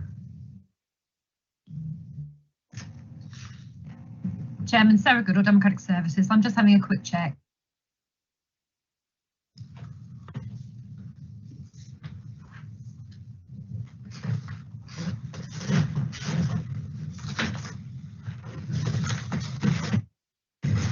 Councillor Harris, Sarah Goodall, Democratic Services. All the members are in the meeting, Chairman. Thank you. I hope they're all here. Okay, the next item, internal audit exception report and agreed management actions. Holly to go on to lead on this one, please. I think what we want to do is look at the two major issues here, Saints Trails and adult social care, quite separately. So Holly, if you can talk about Saints Trails first, and we'll deal with that and questions from members on it and everything else, and then do adult social care separately, please. That's fine. Chief Internal Auditor Holly Sykes. In accordance with Audit Committee protocols, I'm required to update you on any audits I've undertaken that have an opinion of limited assurance with a high risk. Since the last meeting, 2 such audits have received this assurance opinion: Saints Trails and adult social care accruals. Following agreement from the chair, I will update on Saints Trails and then ask Phil Mason, Strategic Director, to provide a response. Following questions, I will then go on to update on adult social care and ask the Strategic Directors Helen Charlesworth May and Tracy Langley to provide a response. Following this, I will conclude the agenda item with an update on the agreed management actions. So moving on to Saints Trails. The objective of this audit was to provide assurance over the governance framework and project management controls. The opinion is one of limited, and this is due to the value, importance and high profile nature of the project. It should have been classified as a strategic or critical project. Given that it wasn't, has meant that the required transparency and ability to escalate significant risks has not taken place. The delivery is currently behind schedule as the required land for the trails has not been acquired. Timescales did not take into account compulsory purchase orders and potential public inquiry to acquire the land for the proposed route. And there is currently a forecast of 5 million overspend. In addition to this, there are risks surrounding the purchase of a residential property in terms of both reputation, onward sale and cost recovery. Progress has been made with regards to the agreed management actions, which I'm sure Phil Mason will provide an update for. So I'll hand over to Phil at this point. Thank you. Mr. Mason? Yes. Sorry, thank you. Phil Mason, Strategic Director for Economic Growth and Development. I'm happy to give members a response to Holly's report and also to refer to the management actions which are set out in the appendix to the report. I'm then happy to answer any questions, and I've got a couple of members of my team. I've got the Senior Responsible Officer, Vicky Fraser, with me, and I've got Adrian with me, who's the Project Officer. So I just wanted to start by responding to those main points that Holly has set out.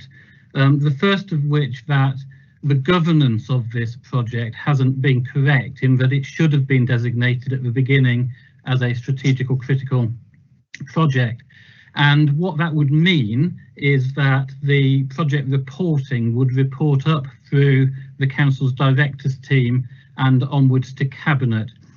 And it wasn't so designated in the first instance, and it was judged that originally within the service that it was 4 trails and that none of those in themselves reached the thresholds for escalation. So we've accepted and do accept that that was the wrong judgment, and we have since recategorised the project as a strategic and critical project. So that accountability and that reporting mechanism is now in place. So we have actioned that. It is a strategic and critical project, and reporting in the future will go up through the organisation, through the council's directors team and onwards to cabinet as part of the project reporting. So we've accepted that, and we've changed it, and we've and put in place the appropriate measures to ensure that reporting now happens in accordance with that new designation. Holly Sykes's next point was really about the project being behind schedule.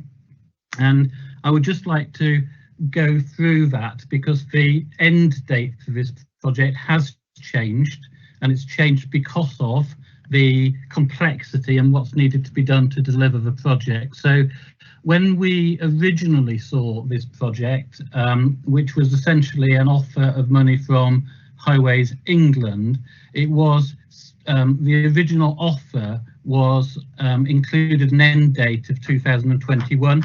Immediately upon us appraising it, we realised that that end date wasn't sufficient for a project of this scale and complexity. It is for cycle pedestrian routes of some significance and some length, with lots and lots of landowners involved. So we immediately got this project reclassified in terms of its timeframes and agreed with Highways England to 2022, so March 22 as an end date. And that was, we briefed through our normal, and Vicky's here and she could describe this in more detail if you want later, our normal mechanisms of local stakeholders and members, that change in end date. What has happened since that, and I think is really critical to the management actions we've set out and that we are undertaking, is that we have now decided that we have to move to a position where we serve compulsory purchase orders on 2 of the 4 routes, because we have got to the point where we need to ensure that we can meet both the cost envelope and the timeframes for delivery. And without those compulsory purchase orders, we would have too much risk that we couldn't do one or either of those things. And having come to the decision that we are going to need compulsory purchase to ensure that we can acquire all of the land holdings, we realised that the end date of March 2022, if we need to follow through with CPOs that go right through to inquiry and to get settled in that way, then we would still not have sufficient time with March 22 as an end date. So in that context, we have discussed and agreed with Highways England that the end date would be extended to March 23. It's unrealistic that, in terms of time frame for CPO, compulsory purchase order, to be able to do that by March 22. So whilst the audit report says that we're behind schedule, the management actions to deal with that are in respect of taking control of the timeframes and in terms of agreeing an extension to those timeframes with Highways England. And the management action that's pertinent to this specifically is for us to follow through on the in principle agreement to take a CPO compulsory purchase order if needed, which was agreed in the original cabinet decision. And the decision to actually do that on 2 particular routes is currently going through the process for my strategic director sign off, as was agreed in the original cabinet report. So if I can just turn to the overspend point, I absolutely see my responsibility for this project to deliver this project on budget. So the budget which was originally set out is the budget that I am absolutely determined to see this project provided within. The audit report raises the fact that there is a projected potential overspend of somewhere between 24 and 25 million, and that moves a little bit because of depending on the risk view that's taken at any particular point in time. But I have got our commercial colleague Rachel Rotheray with us if you wanted any further questions on that. But essentially that projection includes significant contingency and significant allowance for risk. And it's the job of the project team, management, and for management actions and my overview to ensure that we take actions that will bring this project back within that envelope. One of those significant actions is also the same decision that we need to underpin our negotiations with landowners by serving compulsory purchase orders. The only way I can ensure that we do not have an escalation in our estimates of land cost in terms of purchase is to underpin negotiations by the CPO, because otherwise landowners could potentially hold tight, know that we're up against deadlines, and essentially ask for more money than the land would be worth in terms of our objective valuations of land and property. So serving the CPOs will also ensure that we can control one significant elements of the cost of this project. There are other costs to this project which also contribute to that forecast overspend, and specifically, as I say, in terms of contingency, we haven't yet been able to get into all of the land because we don't own it all. And until we do, we can't be certain that we won't find costs in that land in terms of bringing it forward as a trail. We believe that we have more than sufficient contingency and that will come down when we can get on and do detailed surveys.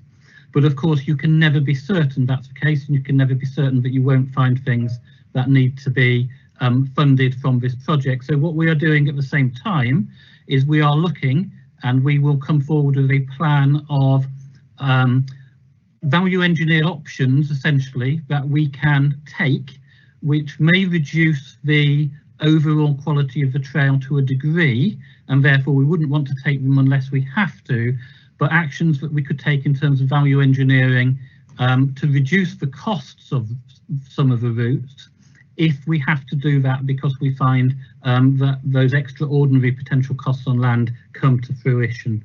So I am confident through my conversations with our property team, with our project team, and with the senior responsible officer, that we have a number of options where we can, if need be, reduce the cost of this scheme to bring it back within budget. So overall, I am confident, as I'm sitting here today, that I can deliver this project within the budget that's agreed. There is another action that Holly referred to, I think at the end of her introduction, which was the acquisition of a residential property of some cost, which is part of the delivery of this project. The reason why we are trying to negotiate to buy any land or property is to serve solely the function of delivering a trail that meets the purpose of what we're trying to do. This particular house, and there is one other house in a similar position, but this particular house which we are trying to buy the plot sits on the rail bed of the old railway line. So included within the curtilage of the property is the railway bed of the old railway line. If we didn't go through the property and we went around the property, the trail would be diminished in terms of its quality, particularly because of having to introduce gradients.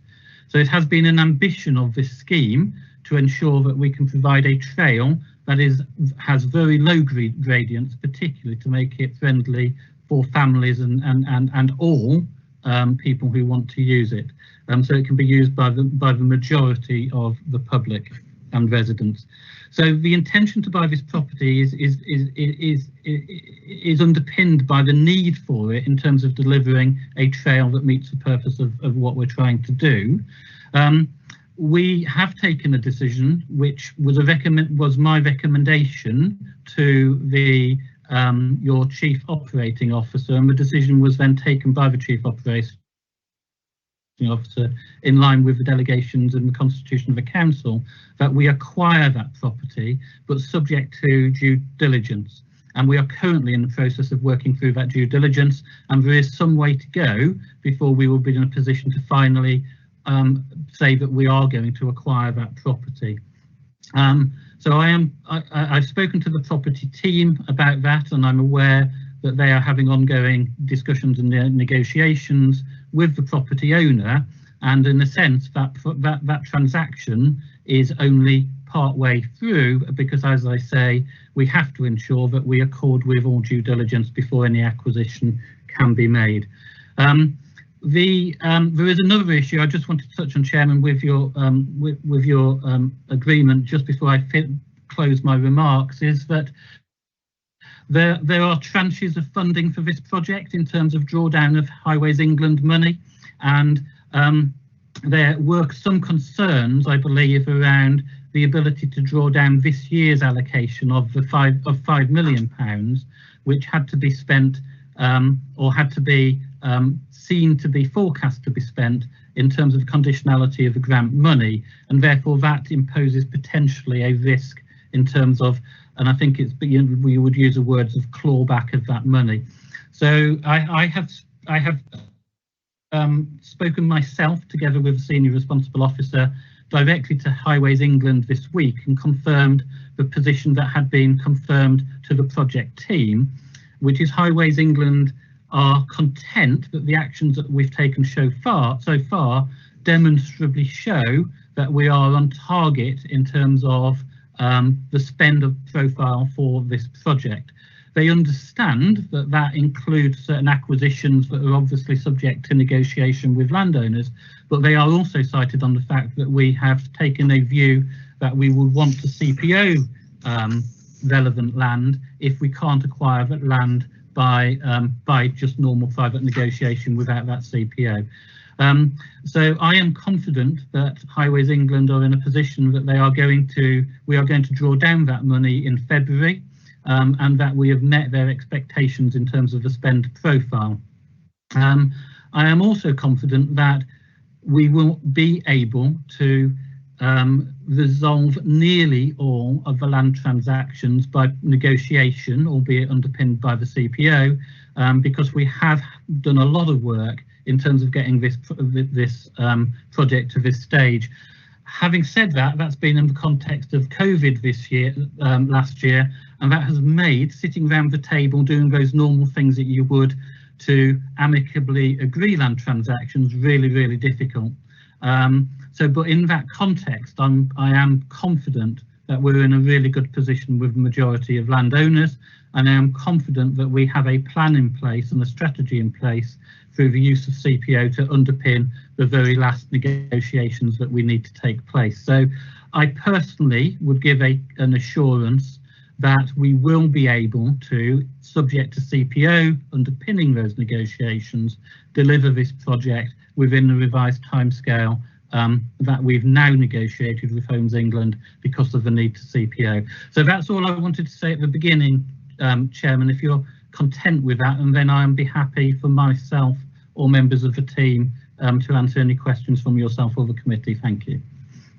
Thank you, Mr. Mason. I'm sure that I have a bundle of questions, and I can see that we've at least 4 more crosses up. Can I ask members to be fairly precise in their questioning? And when I get my turn to question, I will try to do the same thing. So with that warning, I go with a degree of trepidation to Councillor Biscoe. Thank you, Chairman. Good morning, Phil. Nice to see you. Morning. I want to ask you, because it seems to me that when we declare a project a strategic or critical project, it is because it has a strategic or critical function, and that there is there's a necessity to have it in place. And I think that we do that when there's some piece of infrastructure which, for some reason or other, is either affecting people's ability to conduct their lives reasonably, or to conduct the economy reasonably. And therefore, I'm interested to know whether we are just simply declaring it a strategic project because it's come under the spotlight, or whether there is actually a real strategic reason for it. And it seems to me that that comes back to whatever cost-benefit analysis has been done to underpin whether it is actually a strategic project. And I note with interest that the major funder is the Highways Agency, which undertaking a real strategic project down the A30, of which this is a kind of a side project, an add-on, a bit of social value, if you like, but not actually in the context of the major project, a strategic element. Equally, I note that Cornwall Council has deemed it so strategic it's coughed up £2 million, which is not, I would consider, to be the scale of project that we would be automatically shoving up the top of our strategic list. So I'm a bit anxious about this. Firstly, to know whose project is it? Is it ours or the Highways Agency? To what extent is it strategic? to the extent that we would actually utilise CPA. Although in terms of shifting property out of the railway bed, I'd be very happy to see CPO, because there will come a moment when you want to re-establish the railway. So I want to know whether you feel that the cost-benefit analysis is sufficient, or whether we are simply producing a leisure facility. And I'm anxious about that, because there are issues about the amount of investment compared with the level of usage. And it seems to me that that is what should determine whether it's strategic or not. So there's a number of questions in there, Chairman, I'm afraid, but basically what it's boiling down to is it our project and is it worth it? Thank you. Can I answer? Do you want me to answer that, Chairman? Yes, please. Thank you. So if I can just go sort of to the beginning, I'll just set this in context for members. So in terms of Highways England, the Highways Agency, position in respect of this, and Highways England view about funding it, Councillor Biscoe is right that in a sense this is a side project to the main project, which is the dualling of the A30 between Chiverton and Carlon Cross. And that major road scheme is part of the Highways England programme for major road schemes, and that is the project which we bid for and which we successfully won, and that's the Highways England project to deliver the dualling of the A30. This project sits in a stream of funding which the Highways England have put aside essentially to give some mitigation to the impacts of major road building. And in that context, it is seen as critical by Highways England to be able to continue with significant road building. And in essence, it's there to serve a community and environmental set of mitigations to offset the impact of that new road. Particularly in this context, in the set of reconnection of communities which are divided by the provision of that new road building. And in that context, Highways England have confirmed that this is the single biggest allocation from that fund that they have made nationally. And in the words of the senior project officer I spoke to, who is leading this project in terms of the Highways England position, it is their jewel in the crown nationally. So in that context nationally, it is seen as a very important project. In terms of how we see it locally, as you say, we put 2 million in against the Highways England's position of just over 17 million. So we did see it as an important project, but it was also important in terms of a leverage of bringing money into Cornwall to do the right thing. And we believe that investing money in cycling and walking is doing the right thing, and it sits comfortably within the council's priorities. So in that sense, it is important. Is it strategic and is it critical? I would just, at the end of this, just ask if Rachel Rodro could come in a moment, but in my view, having re-looked at this, I think it does meet the tests of being strategic and critical. The overall value of it exceeds the normal value guidelines that we have to make it a strategic or critical project. And in addition to that, I know that it has significant public interest. I live locally to these trails, I know many members do, and I know just how much it has captured the imagination of local people and how much local people want these trails delivered. So I think in that context as well, my view is that it is now, should be allocated as a strategic and critical project. But I know that I think Rachel would probably want to comment on that because she has a responsibility in respect of that type of decision making as well. So if you wouldn't mind Rachel coming in. Yes, please. Thank you, Chairman. So you're absolutely right, Phil. About probably 2 years ago now, there was some work undertaken to start to think about how do we have a proportionate approach around how we segment effectively our project and programme activity across the organisation for both capital and revenue projects. And so what constitutes as a strategic and critical or operational and transactional project is is objectively defined for us to appraise effectively our project portfolio against, and that includes obviously understanding effectively the value of the project, the public interest of the project, the risks of the projects. So against that criteria, Phil is absolutely right. This should have been classified as a strategic and critical project, and as such have been reported effectively through CDT and up through effectively that project governance. Hopefully that responds to that question. Thank you. So can I? Sorry, Chair, if I might just reiterate my question, my fundamental question, because Phil's answer has left me believing that the owner of the project is the major funder. They're the ones who are celebrating it as being their biggest their piece of national kudos and so on. Is it Cornwall Council's project, or is it the Highways Agency project? Are we delivering it under license, or is it our project? And I think this is absolutely key to understanding the degree to which we should beat ourselves up over its delivery. My apology, it is our project. It is being grant funded by Highways England, but it is our project and we are delivering it. Okay, all right, thank you. Thank you. So, Phil, I'm not sure whether this is for you or somebody else. It's just a quick follow-up. I still don't really understand how we could ever not classify this as a strategic project. And the comment that it was viewed as 4 separate trails when the thing was presented to Cabinet in December 19 as the Saints Trails project with a budget of £19 million. I don't know who, and I'm not asking the question here, but I don't know who took the view at that time, but it was incredibly wrong. And then the other bit I'm just intrigued by, and it's a sort of a side comment to what Councillor Biscoe was saying.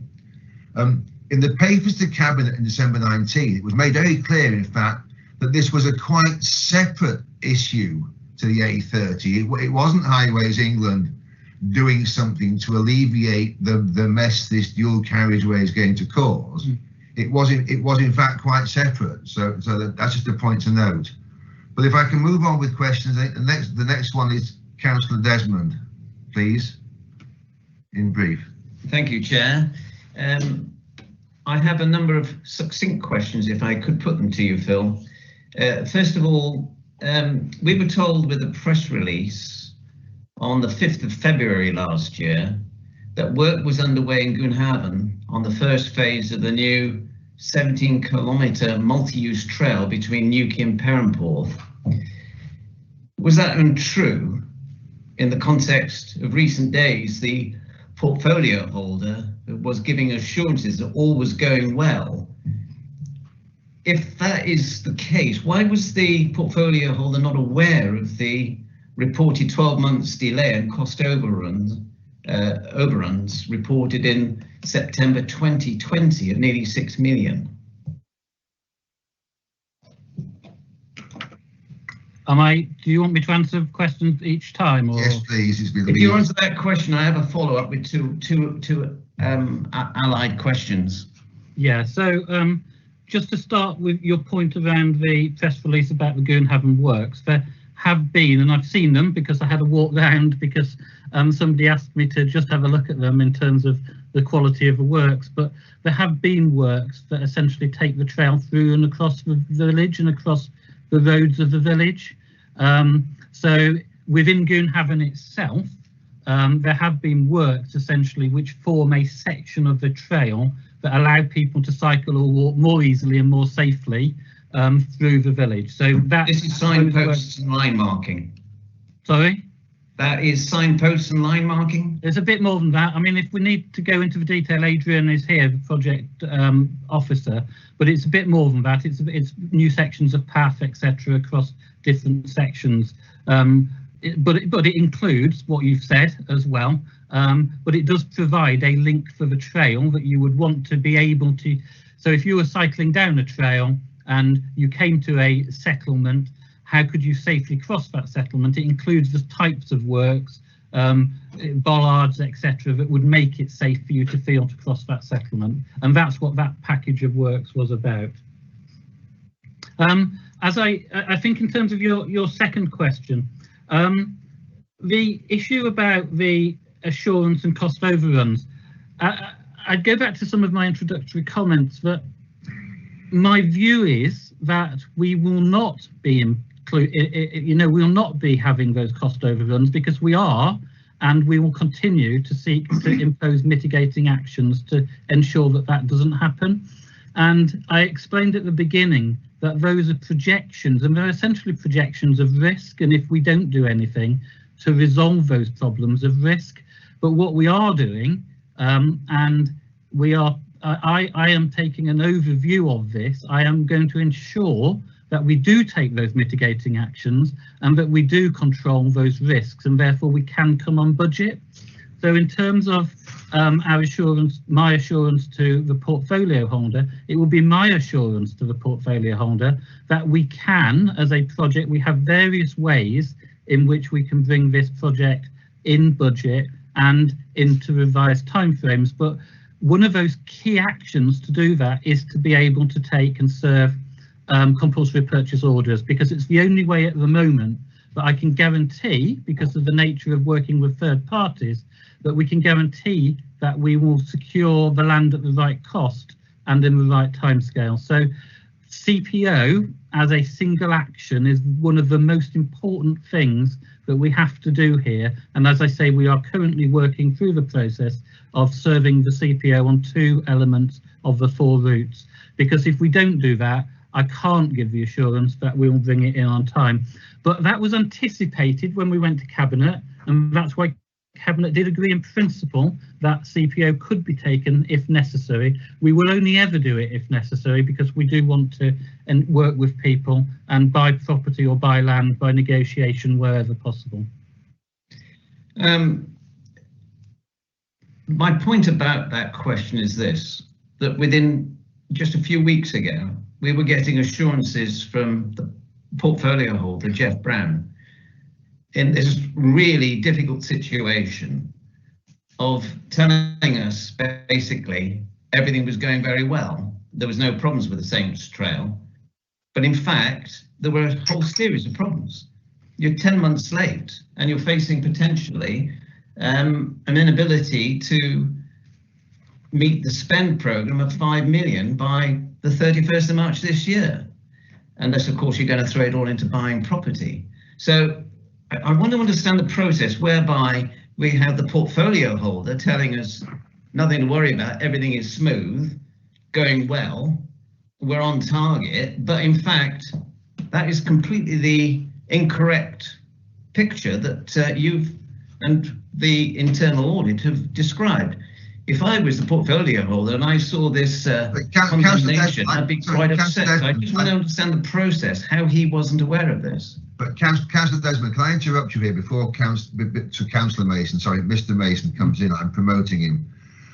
I think within the confines of this meeting, this is an audit meeting, and it is looking at what has happened within the system. And I think we've got enough issues on that without stepping out. There may well be quite reasonable questions without stepping out into the wider, if I can use the expression, political arena, or we could be here all day. I think one of the beauties of audit is it is a very independent, with a small I, committee that has a job to do to look at the council's governance, etc. I think we've got a number of issues on this. So I don't know if you want to move on, Councillor Desmond, sorry. Yeah, in the Cabinet papers in December 2020, we had Core Service Group report, and in the Cormac part, they refer to the Saints Trail in the following terms. Saints Trails, cycle routes and STAR, currently projects have programme and budget risks that are in the process of being mitigated. Was that a truthful representation? Yes, so I firmly believe it is a truthful representation, because, as I say, the audit report essentially is flagging up the risks and, in some respects, things that we hadn't done correctly, and we have corrected that in terms of the designation of this project, in terms of reporting and governance. But in terms of the whole project, just to put some context around this, So where we are at the moment is we have landowner negotiations with 43 landowners, and we only have 3 of those landowners who we don't believe we have got to a point where we could conclude negotiations. Now, all of those, there's still quite a few of those that might need a little bit of a push over the line, and CPO underpinning our negotiations will help that. But we only have a very few where those negotiations are more difficult. We have one where they've actually said to us, we will need a CPO to be able to transact with you. But that doesn't mean to say that negotiation is going to be difficult. It just means in terms of the holdings of that ownership, they need a CPO to be able to transact with us. So my view of this is, in terms of the potential complexity of delivering 4 trails from A to B, B to C, etc., actually being in a place where we only now have about 3 transactions which are a little bit more complex, and we are dealing with each of them as well, and we're well on our way to resolving those issues, but actually we can be confident that we can mitigate these risks. So I'm looking at it in the context of what is invariably a very complex project, and where are we in terms of that complex project? And I would say, I think it is fair to say that we can have some confidence that we can mitigate and come in and deliver that project. But I agree, we have extended the time frame, and we've extended the time frame on the last request primarily and principally because we know that we're going to have to serve that CPO to get what we need to do. Final question, Chair. I think, Phil, you were giving us assurance that the Highways Agency weren't going to be insisting on a clawback as a consequence of the way in which the cash flows move forward. But just direct question here. Are you going to meet a spend programme of 5 million by the 31st of March? So, well, so I asked that question of Highways England, to be clear, and they were clear with myself and Vicky as the SRO that their view is that we have met that spend profile, and therefore they are happy for us to draw down that money. So yes, I am, on the basis that if they are, then I am as well. Thank you. Right, just before I move on to Councillor Kenny, can I actually ask Mr. Mason, just on that last point, how much has been spent to date? How much cash has gone out of the door? I'm going to have to ask somebody else to answer that question. If one of the team could answer it, I would be very grateful. Vicky? Thank you, Phil. Thank you, Chairman. So this year the actual expenditure is 1.7. In total expenditure to date on the project is 3.2 million, and those costs are to do with some initial construction works, but also the detailed design on the project, and that the total estimated design across the project is around 15% of the budget, which would be normal for a project of this scale. Thank you. Sorry, I'm not. You had 2 numbers there, 1.7 and 3.2. 1.7 is spent in this financial year so far to date, and I was just going to add on to the point that Councillor Desmond made about confidence of meeting that £5 million target, and our conversation with Highways England Director this week. Highways England enable the council to draw down the money on the basis of commitments, so commitment to spend. So we are confident, and Highways England are confident, that we can meet the commitments to spend that money in this year, and we'll be able to draw down the 5 million. The total expenditure on the project to date is 3.2 million. Thank you. Thank you. Okay, thank you. All right, moving on, Councillor Kenny. Thank you. I'm probably covering some of the same ground, but slightly different aspects. As a local member, we've had many presentations on the Saints Trail, so I'm more confident perhaps than some other members. Just going back to that financial prize, are you saying that there is no risk that we won't be able to draw down the 5 million at the end of March? Yes. We have been told that they're happy to transfer the money as they see with the act. So on the basis of all the actions we have taken today, they are happy to transfer the money next month. Okay. Going back to the statement in the report, it said initial project planning forecasted a completion date of the 31st of March 2021, which was subsequently revised to the end of March 22. Now, there's been some negative comment in press locally, because obviously take a lot of interest. I don't think that statement's totally accurate, is it? The original target date came out of the Highways Ingles feasibility study, yes. And immediately you did the immediate, it was actually initial project planning immediately changed the date. Yes, thank you. We realised right at the beginning that this was too complex to deliver by March 21. So that date was changed very, very quickly and agreed with Highways England to change it to March 22. So it's only the later change that has come latterly, the later change to March 23. And as I said before, that's because of the need that we have made the decision now that we do need CPO. So we had to negotiate. We wouldn't be with CPO. There's no chance that we could meet March 22.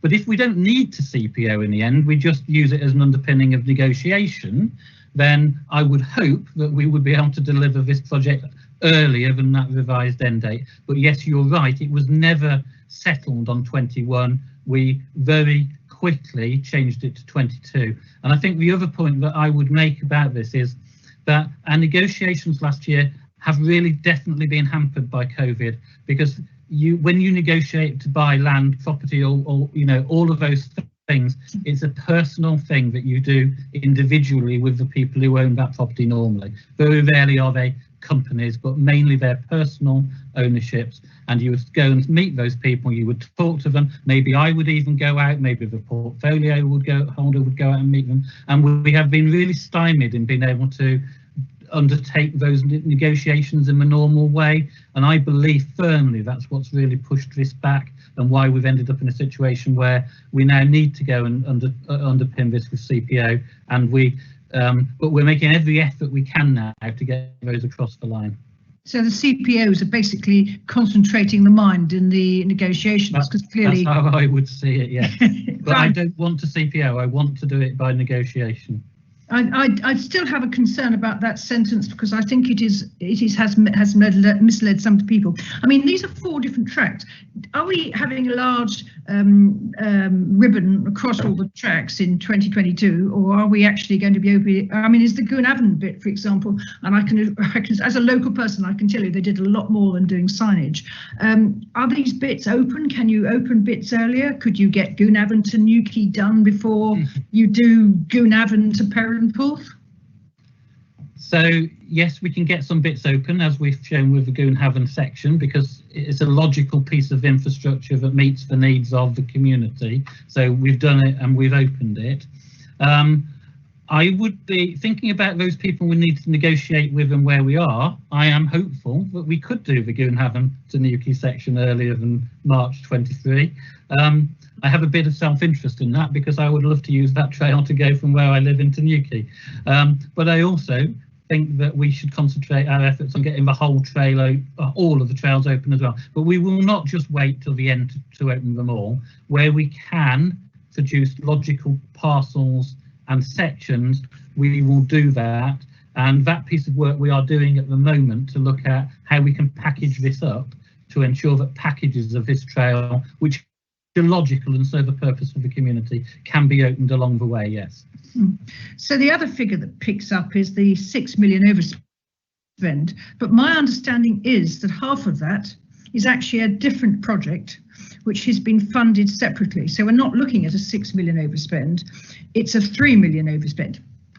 Yes. 0.9. And I think, so for today's meeting, it is necessary, I think, to be clear, and I'm going to ask Vicky to come in and just explain this, because she's really close to this. But there is a separate project which we said to Cabinet at the beginning, if we could get extra money into this scheme we would, and there is a separate project we have bid for money for, which brings additionality to these trails, but we are treating entirely separately. So if I could just bring Vicky in to explain the relationship between the amounts of money and the projected overspend that you've quoted. Yes, so in the September overspend that's quoted in the audit report, there is reference to the risk of these separate projects. They are separate projects and they are standalone projects that are looking for additional funding to deliver, for example, the overbridge at Chiverton Cross, and that was put into the cabinet report that the Saints Trail scope, the 19.1 million, didn't include the delivery of the bridge at Chiverton. So we have looked to where we could secure further funding to deliver those elements as separate projects, and the risk and the contract management around those projects will be separate to the Saints Trails.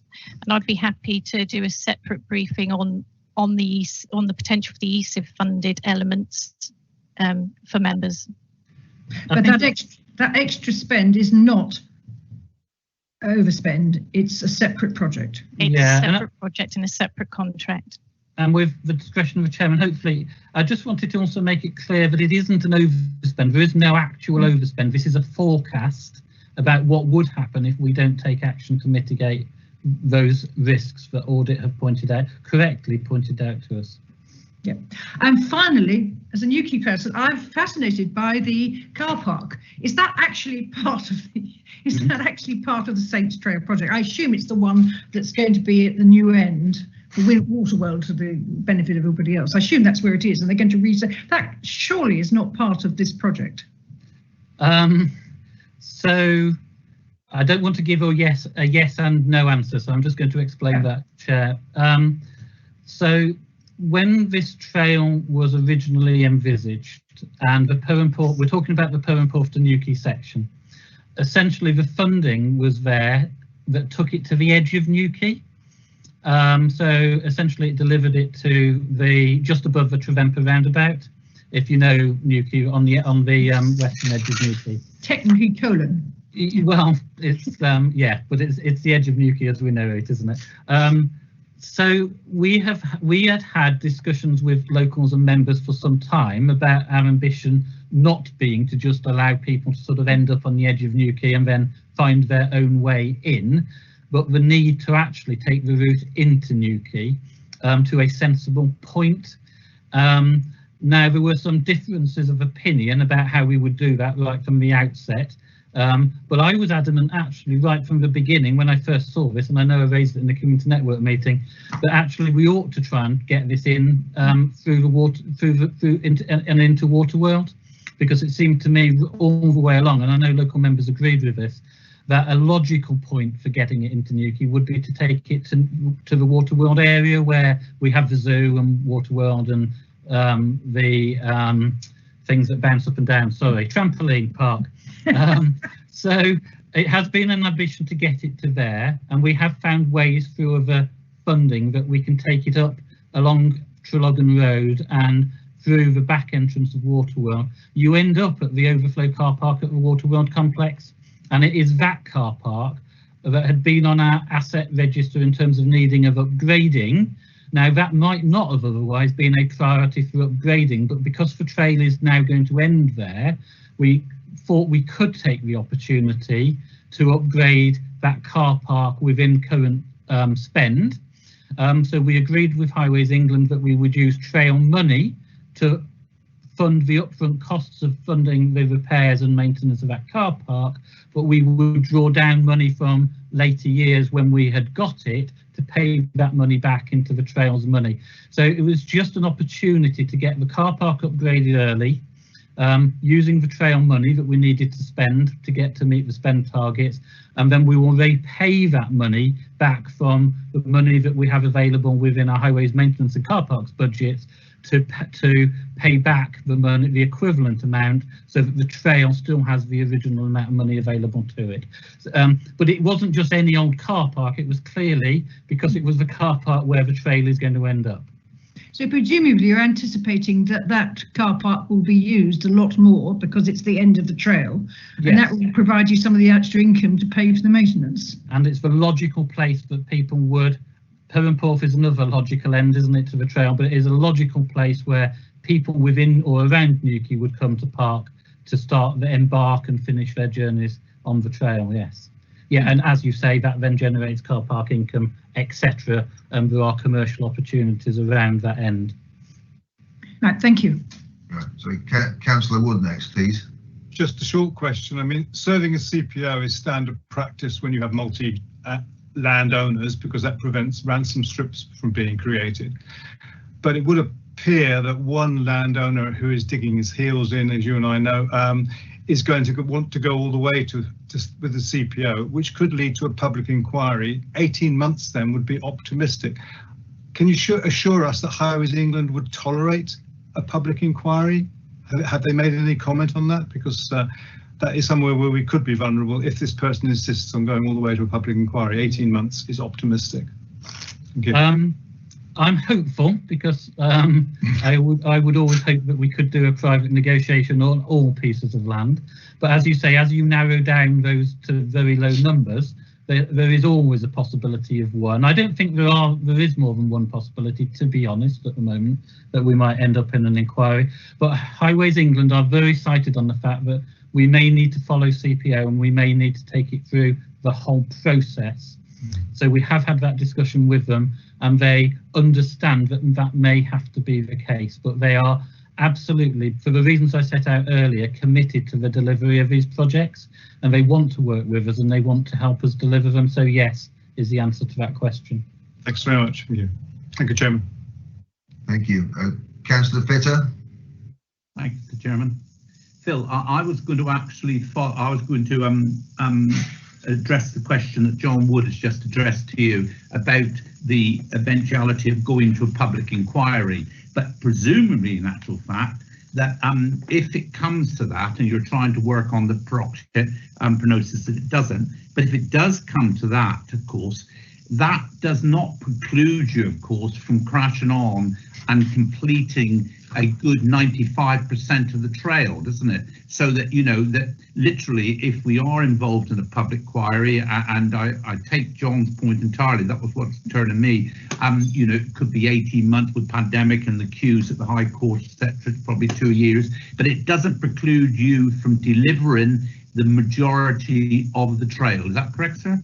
That's absolutely correct. Now, obviously, there's logical packages of bits of trail that you would put together, but the majority of the trails could be delivered, and that's what gives Highways England confidence. The fact that we are progressing and we are delivering, and we are, as Vicky said, we are showing commitment to deliver.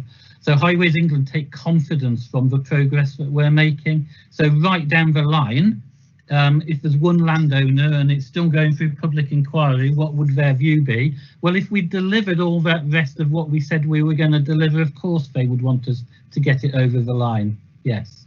Yeah, and just to come back on one other thing, that you are adamant that, you know, you will deliver this project within budget. So I am adamant that we will do that. I've not got any authority from within the council to spend any more money. Vicky had quite a hard time in terms of our internal assurance process when she went with this, and they were adamant that that was the amount of money that we'd got. So in terms of the council spending its own money, I am adamant that I am not going back to the council through cabinet to ask it for more money. And as I say, why can I say that with any confidence? Because I know that there are elements of the trail that we could value engineer. So I don't want to necessarily value engineer those elements, but I will, if I have to bring this in on target, yes. Yeah. And just one last point, because I think this is quite, in view of the what happened, not what happened, but in view of the business opportunities for the camel trail at Weybridge and Padstow, there is potentially, I presume, quite a rentable value from businesses who wish to set up at the Water World car park to hire bicycles, etc., and so forth. It's quite a revenue stream. And has your team sort of looked into the possible revenue stream that you could accrue from it? Yeah, so I think we're cited on those revenue streams, and we always have been. And you're absolutely right. When you look at the Camel Trail, and I personally think that this trail is going to be pretty popular because of where it starts and where it finishes. Perth and Porth and Newquay are both very popular towns, aren't they? And I think, and I don't know it's going to be as popular as the Camel Trail, but it's going to be popular. And therefore there is rental income that can be derived, as you say, from us leasing out the opportunity for rental bikes, but also the licensing. So in the Camel Trail, we license those operators per bike. So I'm confident that there will be money. I wouldn't want to say how much money towards maintenance, but what we have said is that we have to know where the maintenance money can come from. And that's why we took a commitment early on that this would be maintained from within the overall highway maintenance budget, because we see cycling and walking as an important element of our highway network. So if we don't make quite enough money in year one as we're developing this or whatever, we are confident that we have sufficient highway maintenance money that we will prioritise to ensure that these trails can be maintained. Thanks very much indeed. Thanks, Mr. Chairman. Thank you. Right, so Phil, can I go with a few questions? Obvious observation, I'm delighted that you've positioned yourself in Perranporth this morning, looking at the background to your picture. How many, so I've just got a few issues on this, because we've got a fairly critical internal audit report. You know, we start with how this wasn't classified as the right level of project. Yeah. Which I have to say I still find incredible that could be done, and I would love to understand precisely how we got there. By looking at the definition of strategic projects, how many bits of land have we actually acquired to date? Okay, I'm going to have to bring my team in, if that's okay, to answer that question. So we have a lot of negotiations on the books. But I need to bring Adrian in just to answer that question, if that's okay, Chairman. Yep. Yeah, hi there. So I'm Adrian Ropers, I'm the Senior Project Manager for the Saints Trails. So in terms of exchanged contracts, we don't have any exchange contracts at the moment, although we have heads of terms agreed with 7 landowners along the route. So that's the you know, obviously the basis on which the contracts will be achieved. So yeah, we have 7 of those along the route at the moment. But when we say the route, we're talking about all 4 trails here, are we? There's Perranporth, Newquay, and St Agnes to Chiverton sections.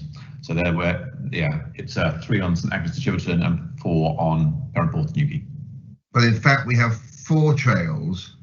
We do, yes, yeah, absolutely, yeah. So the Trispan to Idlis route, there is, in terms of acquisition, there is about a 10-metre stretch where we only need to acquire a right of access. And on the Newland East to Carland Cross, there'll be 1 landowner who we're already dealing with, who we'd have to acquire from. So, but yeah. Is that because on those 2, a lot of the land is under our control already? It is, yeah, yeah. Or one of them's in Forestry England and on highway as well. And that's why we're not serving CPO in respect to those other 2 routes. Yeah, okay. But so as of today, we've got heads of terms on 7 out of 35. 7 out of 43. Out of 43. Yeah. And we're looking at CPO on maybe 3.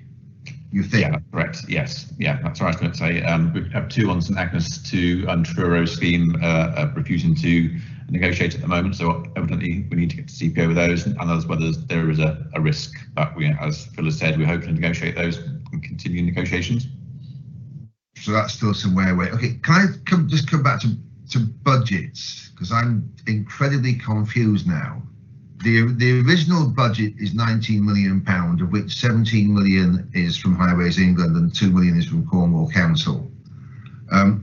We then have the report saying that the most recent September 2020 report prepared for the transport and something other board reported that forecast costs had increased to £25 million. So it's one of the things you're saying, Mr. Mason, that the £3 million for the bridge at Chiverton Cross is quite separate, and therefore what we should be saying is the original budget was £22 million. Can Vicky just come in to confirm that, and then I'll give the overview, if that's okay. I think just to thank you, Chairman, just to clarify the latest position on risk and budget. The project is still holding in the region of £5 million of risk. but we're clear what elements make up that risk, and that does not include the ESIF, the potential ESIF funded projects that I referred to earlier, and that there are still actions in progress that we need to complete, are underway to continue to mitigate these risks. The risks are reviewed regularly. The costs being reported reflect the costs of the risks that have been identified and the impact if they were all to materialise. So in a sense, this is prudent project management given a project of this scale and at this stage in development. And in particular, as Phil's already referred to, an appropriate level of contingency is being held in recognition of the extent of land still to be secured and the further investigations that need to take place. It doesn't represent the project budget, and we're clear that the actions are underway and will be required to ensure that these risks are reduced and that the project is brought within budget. Sorry, I understood about 10% of what you said then, I think. I apologise, I must be having a thick day. You referred to £5 million of risk. What do you mean by £5 million of risk?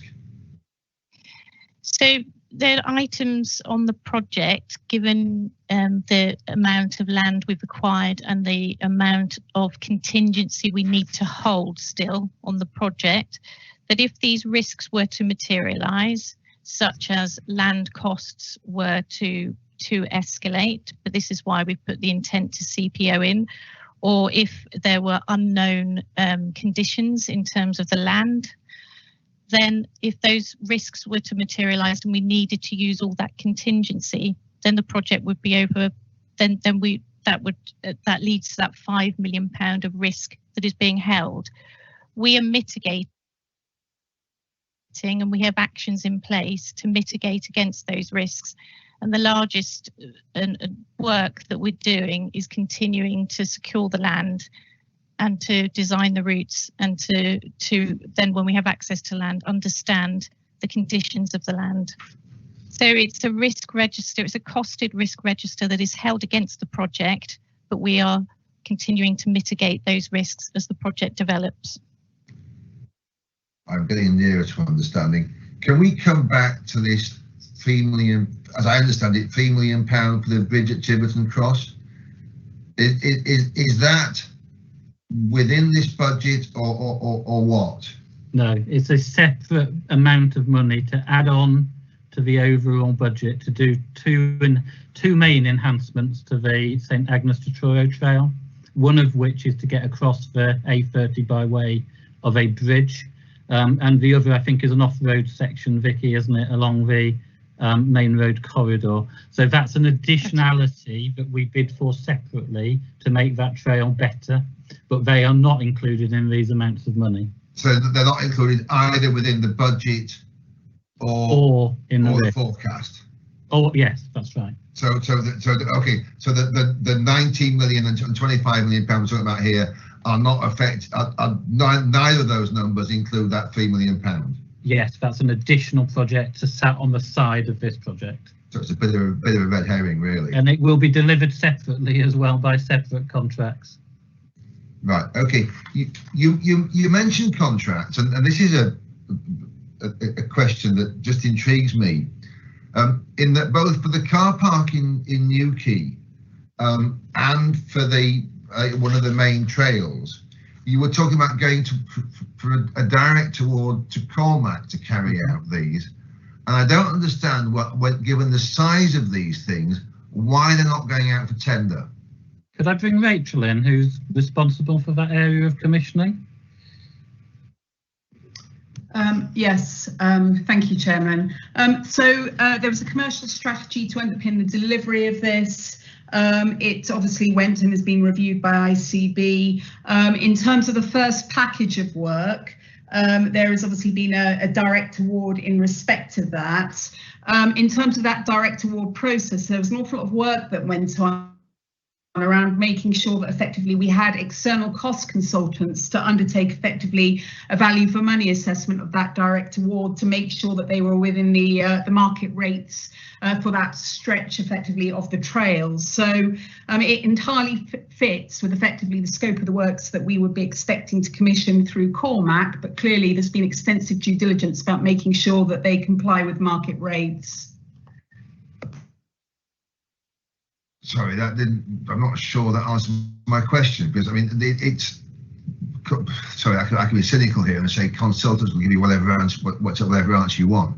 But I still don't understand why on something as, for example, as simple as tarmacking a car park, that cannot go out to tender.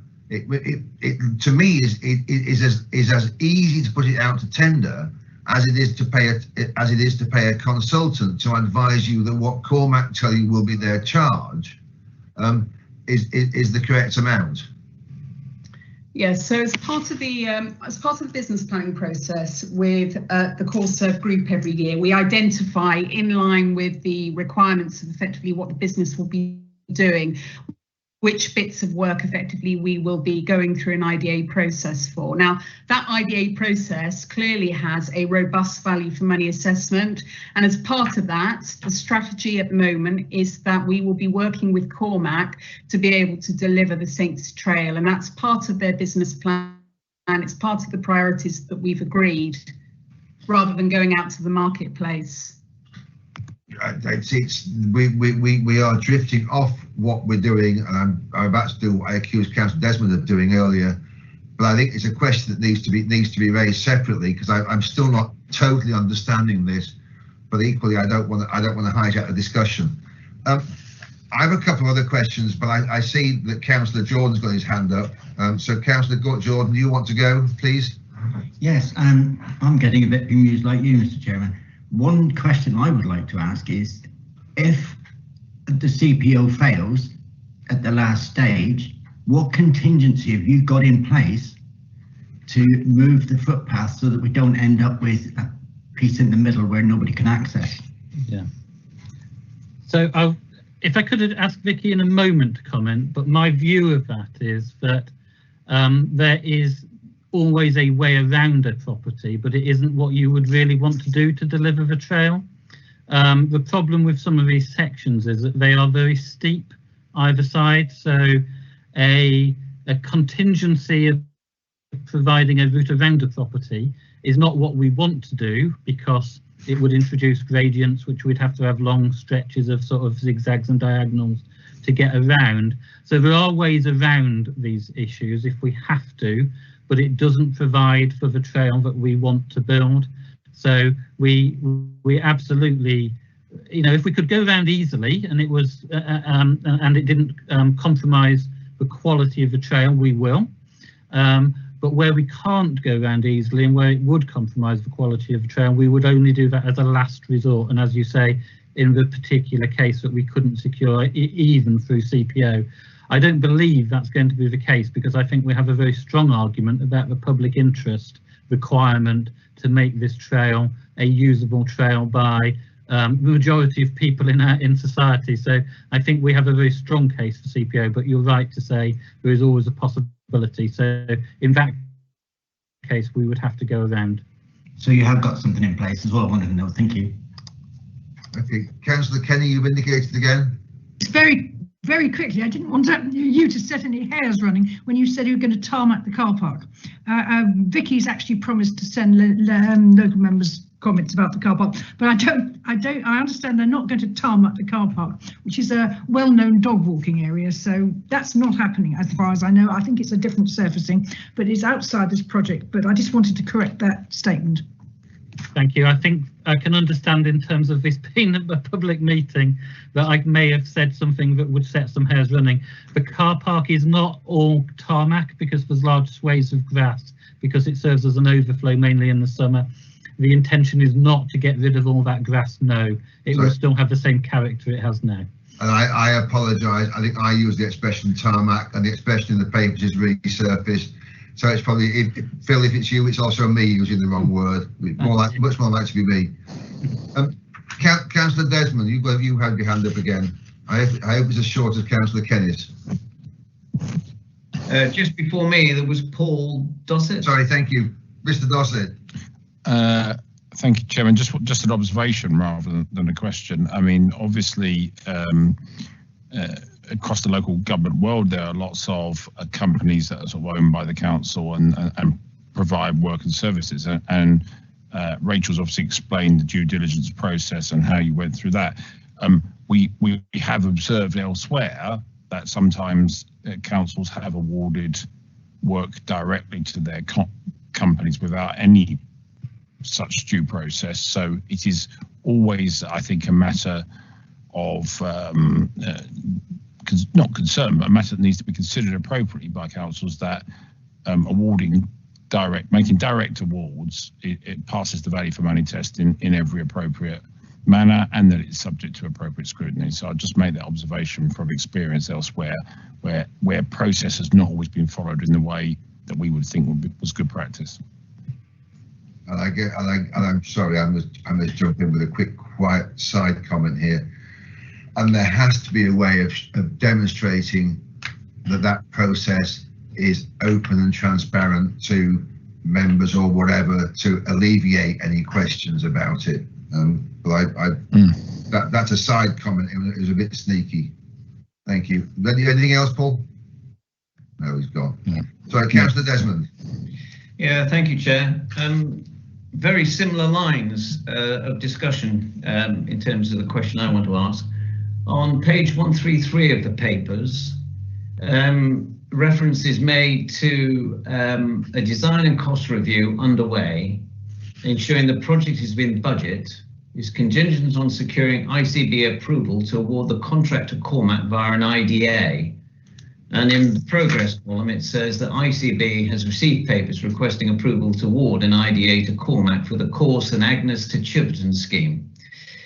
What I would like to clarify, if I could, is are the award procedures to Cormac involving the whole of the project costs, i.e. the 19.1 or 25 million, or is it simply for work packages? And the ancillary question to that is, would you be able to let us have, this committee have, sight of the evaluation documentation for our information? That'll have to be Rachel, please, if she can. So the intention is that we will be awarding all of the work to Cormac, but we've only awarded at this stage the first trail. That went through a very, very detailed due diligence process, including effectively external oversight and scrutiny in terms of costs.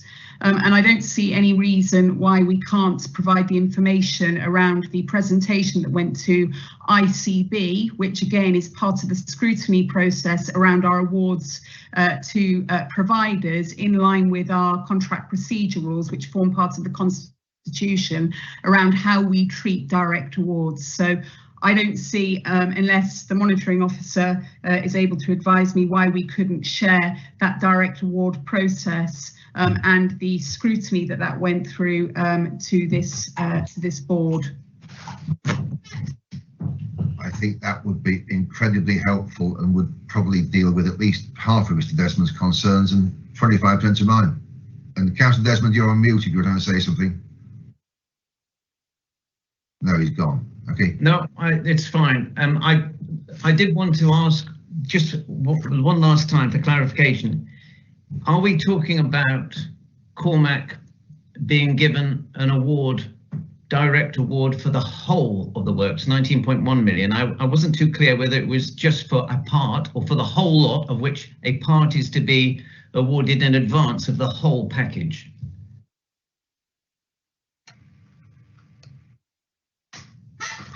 Mr. Mason? Okay, I was waiting for Rachel to come back, but I'm happy to say that. No, at the moment, so what we're saying is the intent, because it's in the business plan, is that we would award to Cormac, but of course we have to go through the validation process each time. So at the moment, we've only made a decision to award one of the routes. We haven't yet made a decision going through the right and appropriate challenge and process for the rest of those. So all we've done with the rest of the trails is having a strategic intent, not a decision. And the value of that route? Rachel will have to come in. I don't know off the top of my head. I think the value of that route, and Vicky, actually, you may be able to help me on that. I think the papers were about £2.5 million. Are you able That's correct, Rachel? Yeah, yes, thank you. 2.5 million.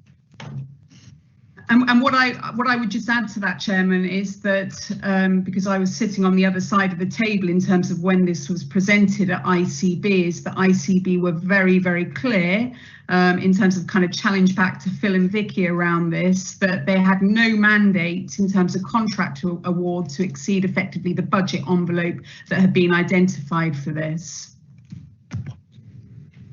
Right, thank you. I think we probably kicked or walked or cycled these trails to bits. And I am somewhat intrigued that we have a report prepared by what I think we would all agree is an excellent internal audit department, but the proof will almost be the pudding of Mr. Mason. Yeah.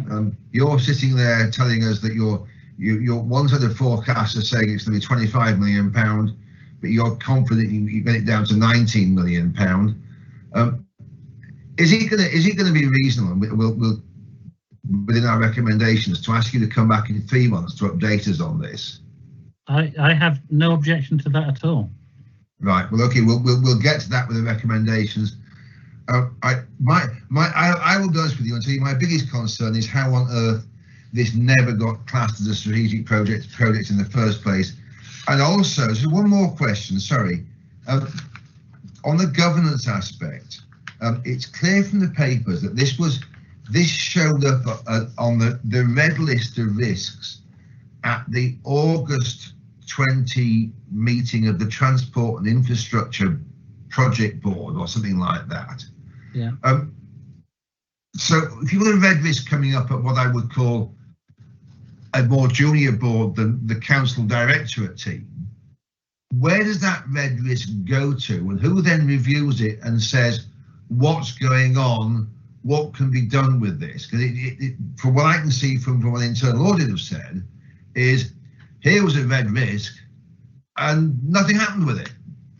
Yeah, so that risk would end up in our capital oversight group, which is chaired by the Chief Operating Officer, and I now sit on. I didn't used to sit on that before the new Chief Operating Officer joined us, but Tracy and I now both sit on that, and that's where that risk ends up. So it does get scrutiny at a level within the council as officers, but it just doesn't get that higher level scrutiny through the whole council directors team and then onwards through the process into cabinet, and that's the crucial change. So it does get scrutiny, but not through that higher level route that I've just described.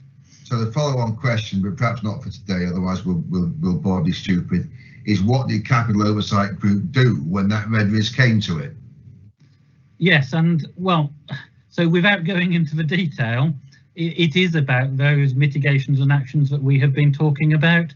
So, I've been involved in some of those Capital Oversight Group conversations, and where we have had those conversations about what is our strategy for ensuring that we can acquire the right price, etc., etc. So it was cited on those mitigating actions, and when a project gets to a critical point, when we get a limited assurance audit report, we treat that very, very seriously as well. So that route has also ensured that it got oversight through the council directors team, and that is why somebody like myself and Tracy start to delve into this project to say, can we ensure ourselves that we've got an assurance that we can deliver, contrary to the risks that are being set out.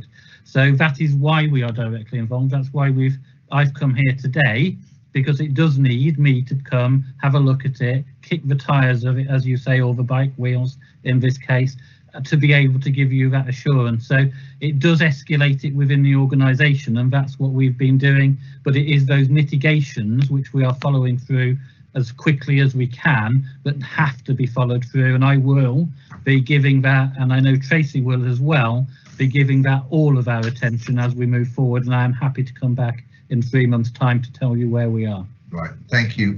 I'm being chased by our Democratic Services Officer to move on to the second part of this, which is adult social care.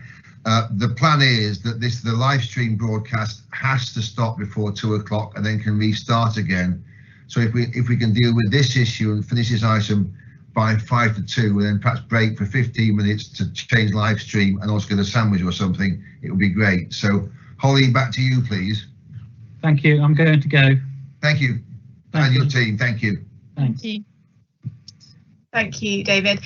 So on to adult social care accruals.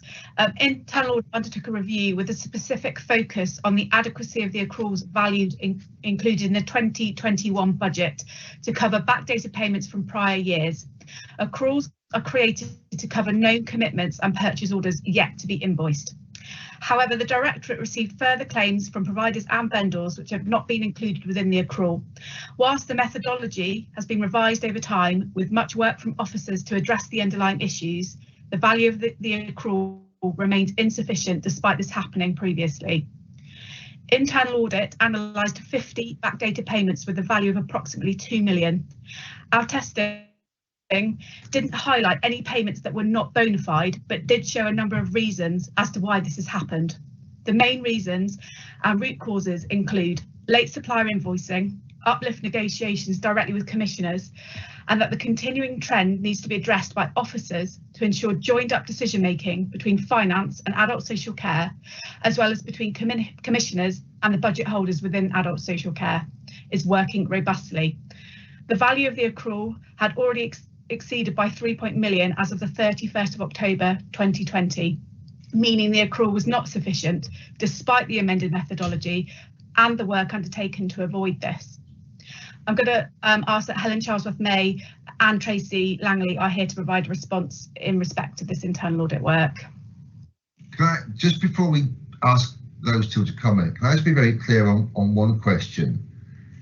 What you're saying is, and I'm looking at page 135, is that in 2021 we have within the budget a provision of £6.5 million for past due payments in respect of previous years, but in fact we've already found £9.6 million, so we've got another £3 million of money to find from the budget that we didn't expect to have.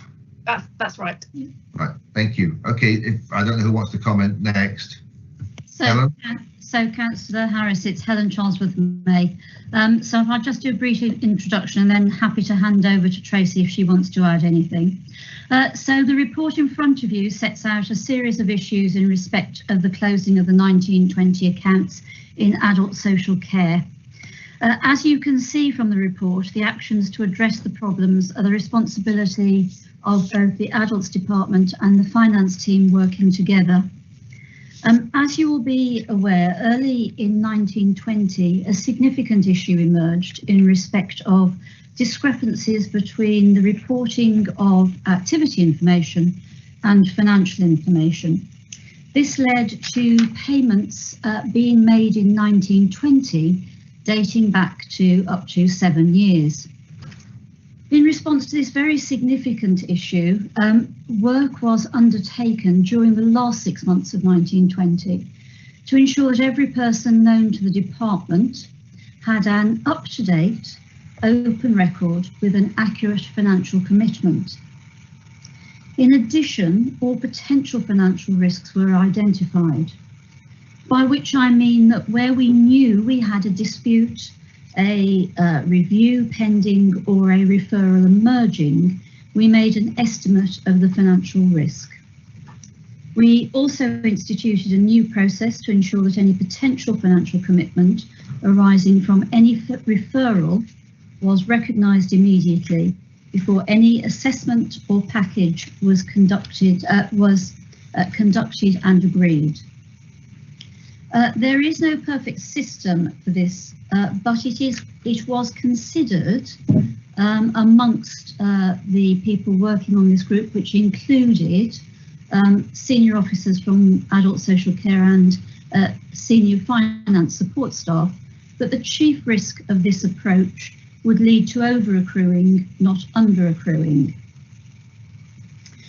There are now two sets of actions in train. First, and prior to the audit, the department was working on a review to revise its business processes with the aim of rationalising and automating the process and recording arrangements. Due to the complexity of the current operating environment, this has not progressed at the pace expected, but Keith Cheeseman joined us at the end of October 2020 to lead the Adults Modernisation Programme and to take forward this work. Subsequent to the audit, finance colleagues, along with adult social care staff, have set up a working group to carry out a root cause analysis to better understand how this situation has arisen and to prevent it happening in the future. I wasn't planning to say any more, but I'm very happy to answer questions, okay. Chair. Do we want Tracy Langley, do you want to come and comment first, please, before we go to questions? Thank you, Chair. No, I'll reiterate that there's an enormous and huge amount of work being done on this. It is a complex environment, and the mitigating actions that we are taking aren't going to happen overnight, because it includes system changes and process changes in an environment where everybody's working very hard still on coping with the COVID crisis. So Helen and I are working really hard to make sure, along with Keith and Ellie, that we keep the momentum up on those improvements that you'd expect to see. Thank you. Can I take questions first, please, from any other member? And I've lost my track of where I am. Who is anybody hand up? Joanna Kenny, please. Yes, can I just say, Chair, that there's a lengthy question in the chat. I've seen it. I'll get to that. Yeah, just the practical implications. I mean, when you have a spend higher than your accrual, is that knocking your current budget out, or are you finding somewhere else to pay it from? So we are forecasting, so it's included in the adult social care expenditure for this year. We had a savings plan at the beginning of this year, as reported to Cabinet, to identify £7 million worth of savings to offset in-year pressures. We are currently continuing to forecast an overspend of £3 million, and we will have to do further work to identify how we might address that. So does that mean a further £3 million of savings you're going to have to find? Well, we are working to find offsetting savings at the moment. Thank you. Thank you. Any other? Sorry, Councillor Edgerton, please. Yeah, thank you, Chairman. I mean, it's very difficult to know what to say on these things, but I'm a little bit sort of surprised that Helen sort of said, oh, well, when we looked at it, there was the danger of over-accruing, when consistently over the past 4 years, we've under-accrued. And, you know, it was £1 million in the first year, 3.7 in the next, went up to 7.8. And I know it's a complex area, but, you know, when you're running the business, you get to the year end, you need to know what invoices are outstanding. And a lot of businesses, you know, businesses are in trouble, sort of deceive themselves by sort of sticking a load of unpaid invoices in the bottom drawer and pretending it will go away.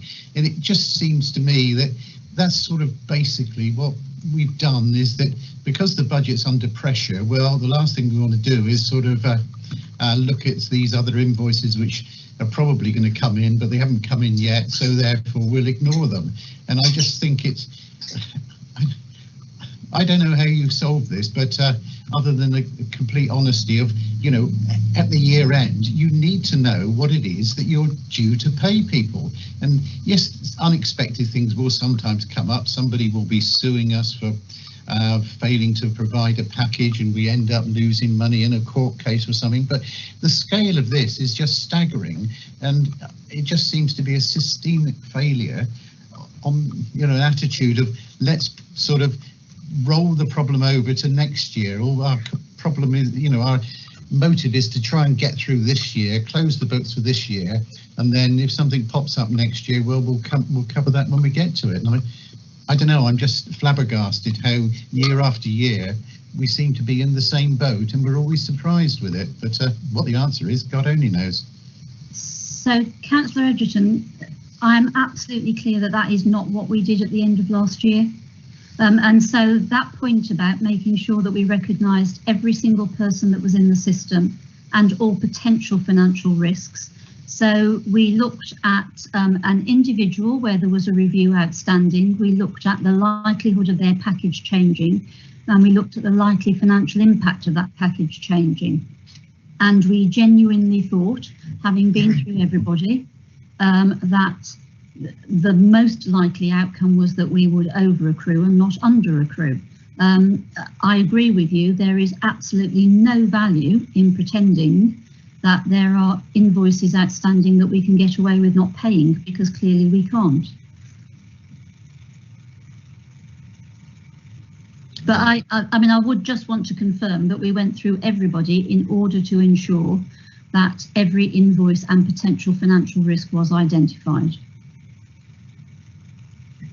Councillor Edgerton, do you want to come back? Because I've got a follow-on question instantly from that, really. Well, I mean, yeah, I don't know if you were confident on the 31st of March last year you'd have accounted for everything, but then, a few months after that there was 3.1 million more found, and I just don't know how you explain that. I mean, is there a list of all the items which make up that 3.1 million and an explanation against each one of, Mr. Joe Bloggs, we ended up having to pay him £250,000, or, is it 100 instances at, 10 to £20,000 each, or is it 10 instances at £300,000 each? What is it exactly? It's a variety of everything from about £100 up to about £100,000. £200,000 is the largest in the sample. Perhaps one of my finance colleagues would like to comment on how they actually went about constructing the accrual at year end. I think that Ellie has had to leave, so I can answer that question simply in its simple terms, which is effectively what you do is you sweep off of the financial system all of the payments that are on there, and then you make adjustments for known risks that aren't on the system but you've been notified of. Got you. Sorry. Okay. Can I follow up on something here? I find it disappointing that the financial issues of adult social care, and I know what a difficult subject it is as a social care subject, I find it disappointing it's back in front of us again. I took the opportunity yesterday to speak for an hour to somebody who runs a care home or a couple of care homes, I'm not really quite sure what, within Cornwall, and to understand and to listen to what they were saying. And they have numerous issues, and that's not for this meeting, I think, about how the relationship between the council and them in terms of payment works, some of which I find amazing. But it seems to me very simple. If a social worker decides at its simplest that somebody needs to be put into a care home, that's fine, and that should create an entry in the ledger. But my guess is it doesn't, because I understand it can take the care home up to 5 months to get a contract from adult social care, in which time the care home isn't being paid at all, and that they don't get paid until there's a contract. So it seems to me to not be beyond the wit of man that the social worker, whose greatest concentration, of course, is on looking after the individual, should not, when they put somebody into care, and it might well be an emergency, and I guess most of them are, there shouldn't be a system where they just put a dummy creditor in a box of £1 for you know, John Smith 123, who at some stage in the next 5 months, 3 months, 9 months, there will be a contract appears, at which stage only then can bills even be issued. I mean, that seems to me to be a pretty simple cure. What I find worrying about the report is the revised model of, I'm quoting here, the revised model of accruals included multiple caveats and assumptions which increase the complexity of the accrual methodology. I mean, that's a long way of saying nobody could understand it, or am I being unfair? We talk in here about somebody deploying a script, it's a computer script, onto a live system and causing data integrity issues. How, in an organisation of our size, and this I think goes way beyond adult social care, how can something like that happen? You know, there's a huge area of concern here. I am also bothered about the relationship between the finance function and the operations function here. And if I can go back to what Jeff Ring, who's had to leave us, has put in the box as a question, but I'll read it out because it was occurring to me as well, which is, can we have some assurance that outside the specifics of this case, we don't believe there is anywhere else in the council where there is a lack of joined up service between the operations department, be it children's or whatever, and the finance function, such that we are again risking missing accruing for substantial invoices at the year end. So there's a line of comments there I would appreciate some comments on.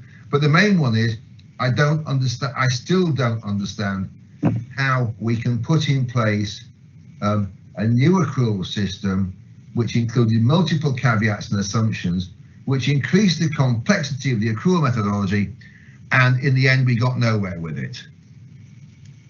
So if I take the first item around the creation of the order, so when in my introduction I talked about us putting in place a new system, what we do is we create what is called an interim assessment, which creates a purchase order, and that happens before anything else has been done. Now, at that point, we may not know the real cost of the order, but we have a reasonable idea. And that was why we believed that we were at greater risk of over accruing than under accruing, because people were genuinely shocked at the end of 1920 and genuinely did not wish to see that happen again, and therefore became more cautious, not less cautious. So what went wrong? Sorry. So so that is the point of the root cause analysis that finance colleagues are working through at the moment, to be able to tell us what they believe was the difference between what we thought we were doing and what we actually ended up achieving. This is perhaps a question for Tracy, who was looking like she wants to speak anyway. But something like this, you know, we are a big organisation. We are a big group. We're not Bob Edgerton's shop round the corner that can brush invoices under the carpet. I'm not suggesting we do that. So surely when we put in a new methodology like this, we test it up front to see it will work. So perhaps I can answer that one, and also answer your assurance question. Is this happening elsewhere? So the answer to that one is there are some significant changes that we need to make to the system that we can't do overnight. So those are sort of system changes. So these were interim mechanisms to solve a problem urgently. So the testing, there wasn't as much testing as you would otherwise want to see. But we are monitoring it all of the time, and where we feel it's not working, we'll change it. But those are still interim for now, until such time that we can make the significant changes that we need. And I know that Keith and our supporting teams are working on that as we speak, and it is a priority for us as well. The issue about whether or not it's happening elsewhere and where I get my assurances from. So the reason why we monitor these things on a monthly and a regular basis is because it identifies those sorts of discrepancies. I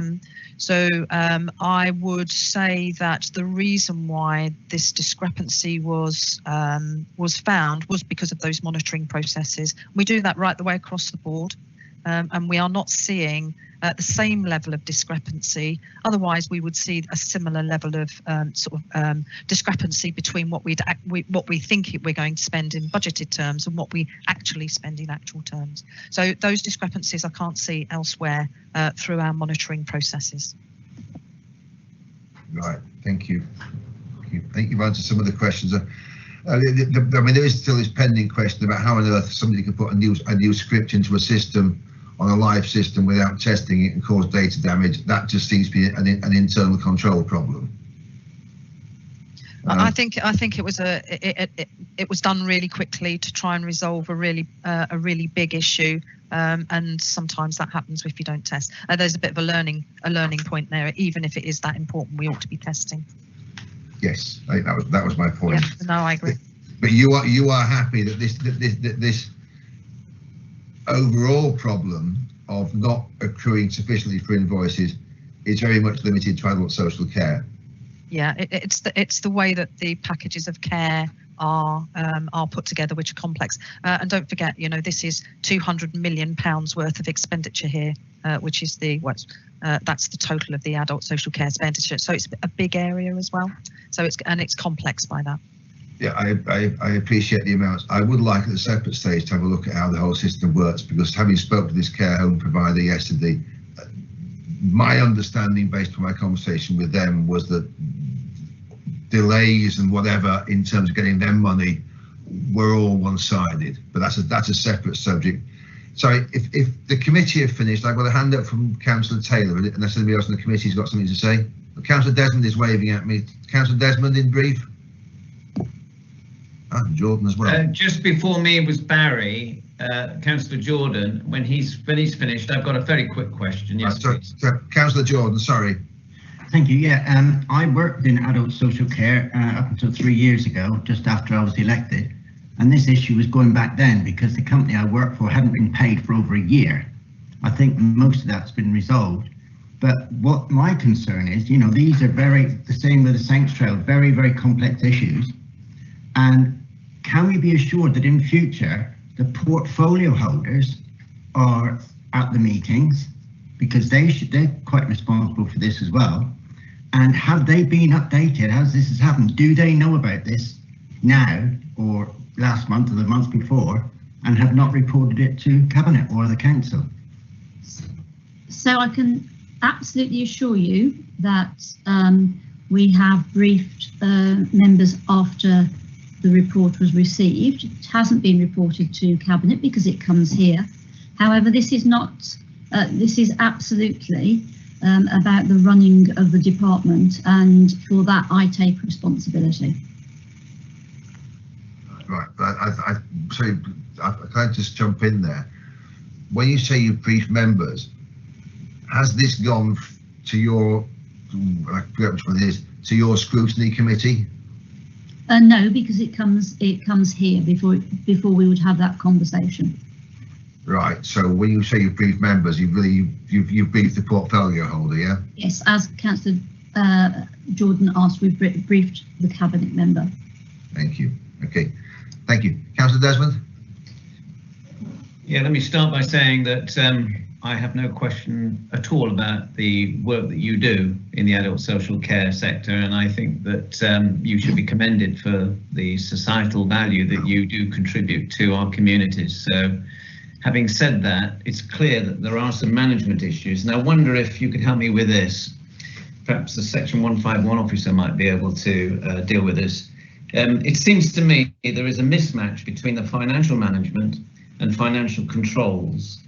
And I wondered whether monthly cash flow reviews and something similar to a work in progress assessment could be adopted to account for the accruals, and that every 3 months there's a quarterly reporting regime which brings all these accrual issues together, and in which you can account for any risk and forewarn yourselves of any financial obligations that might be coming up.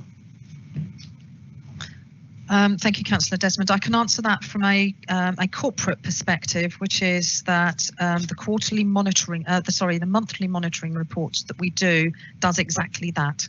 And whilst we only produce a quarterly report to Cabinet, we do actually do this monthly, and we report through to CDT assurance on that on a monthly basis. In terms of the second part about the department, I don't know, Helen, whether or not you could answer that question. So the information is provided by finance people. We go through that. There are we have been running weekly meetings between the service director responsible for operations and the budget holders as we try and monitor and manage the inflow of people into services and the costs associated with that. So we're very, very clear about the fact that we need to have absolute oversight on a routine basis about the level of activity and the amount of money that we're spending on each case. Okay, thank you. Councillor Taylor, you have a question, please? Yeah, thank you, Chair. My question is a combination of a couple, if I may. I actually want to know who actually approved the change in the accrual methodology, which has led us to where we are today. I can see that there's an agreed management action to understand the cause of these backdated payments. And so my question is, has that working group actually been established? And finally, what assurances can be given here today for those backdated payments whilst we await the review? And I'd like an update on the data integrity issues. And can we just confirm that the working group has actually been established? Thank you. Shall I do that first bit, Helen? Yeah, no, that's fine. So yes, it has been established, and actually it has been ongoing since last year, although we've put some more oversight into that group more recently through Helen and I's oversight. In terms of the accrual methodology, the accruals methodology is a standard standard procedure for accounting, but what I've asked my team to do is go away and strengthen that in the light of some of the issues that we're finding. Okay, so Councillor Taylor, you want to come back? Did that answer all your questions? Could I just actually ask, but who actually approved the change in that accrual methodology? Because somebody must have done. That would have gone through my finance. So changing accruals methodologies and any other standard operating accounting procedures is sort of my domain. So we would have done that through my team. Okay, thank you. All right, thank you. Are there any other questions on this issue? We've got. Chair, could I get an update? What about the guarantees about the back payments, please? Sorry, could you repeat the question, Councillor Taylor? Yeah, thank you, Helen. I just wanted to know what assurances can be given to people who are actually waiting on the backdated payments that appear to be in a really long queue. So so things are in a process of changing all the time. So once an organisation has signed a contract now, they actually get paid monthly in advance. And that has dealt with a huge number of the payment issues that we have had in the past.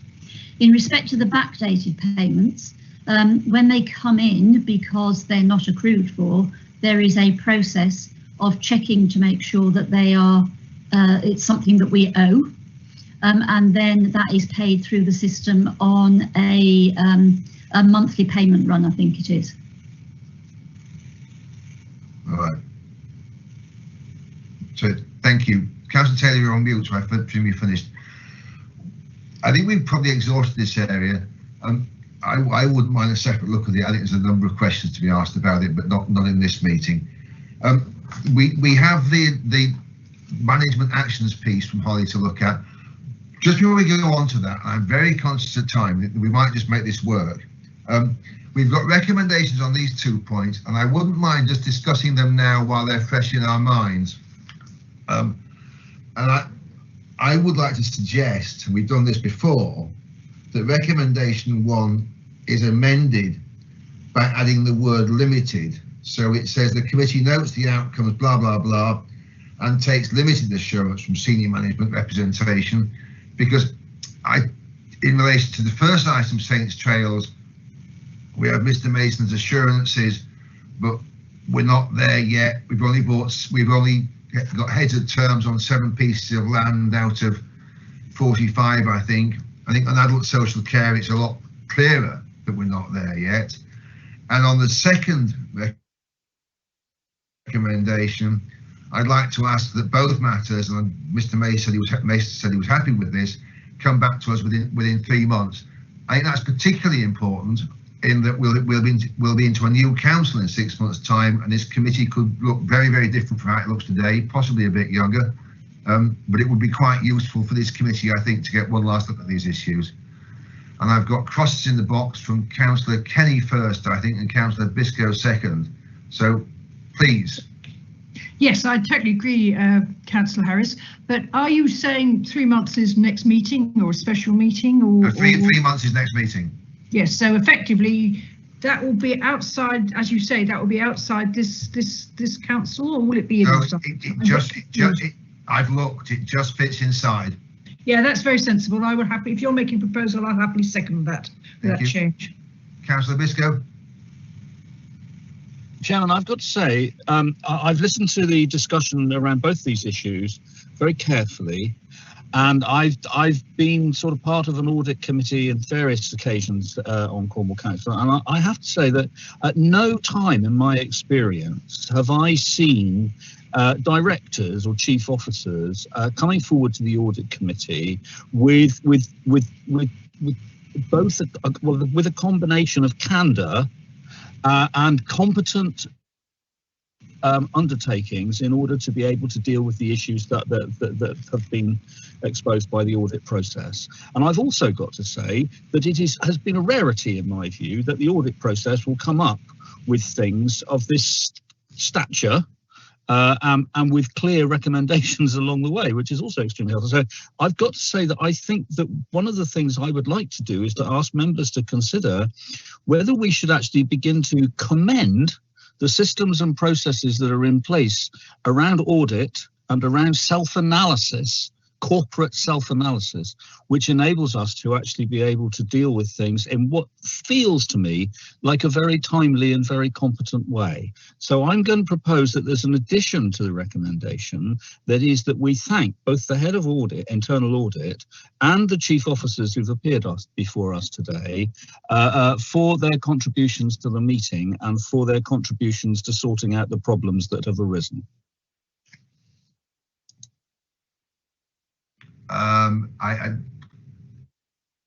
Apart from your last little bit, Councillor Biscoe, I would be going with you in that I'm not convinced that the problems are actually sorted out. They may well be being sorted out, which is why my proposal is to take limited assurance. I didn't say they're sorted out. I said that they are sorting out.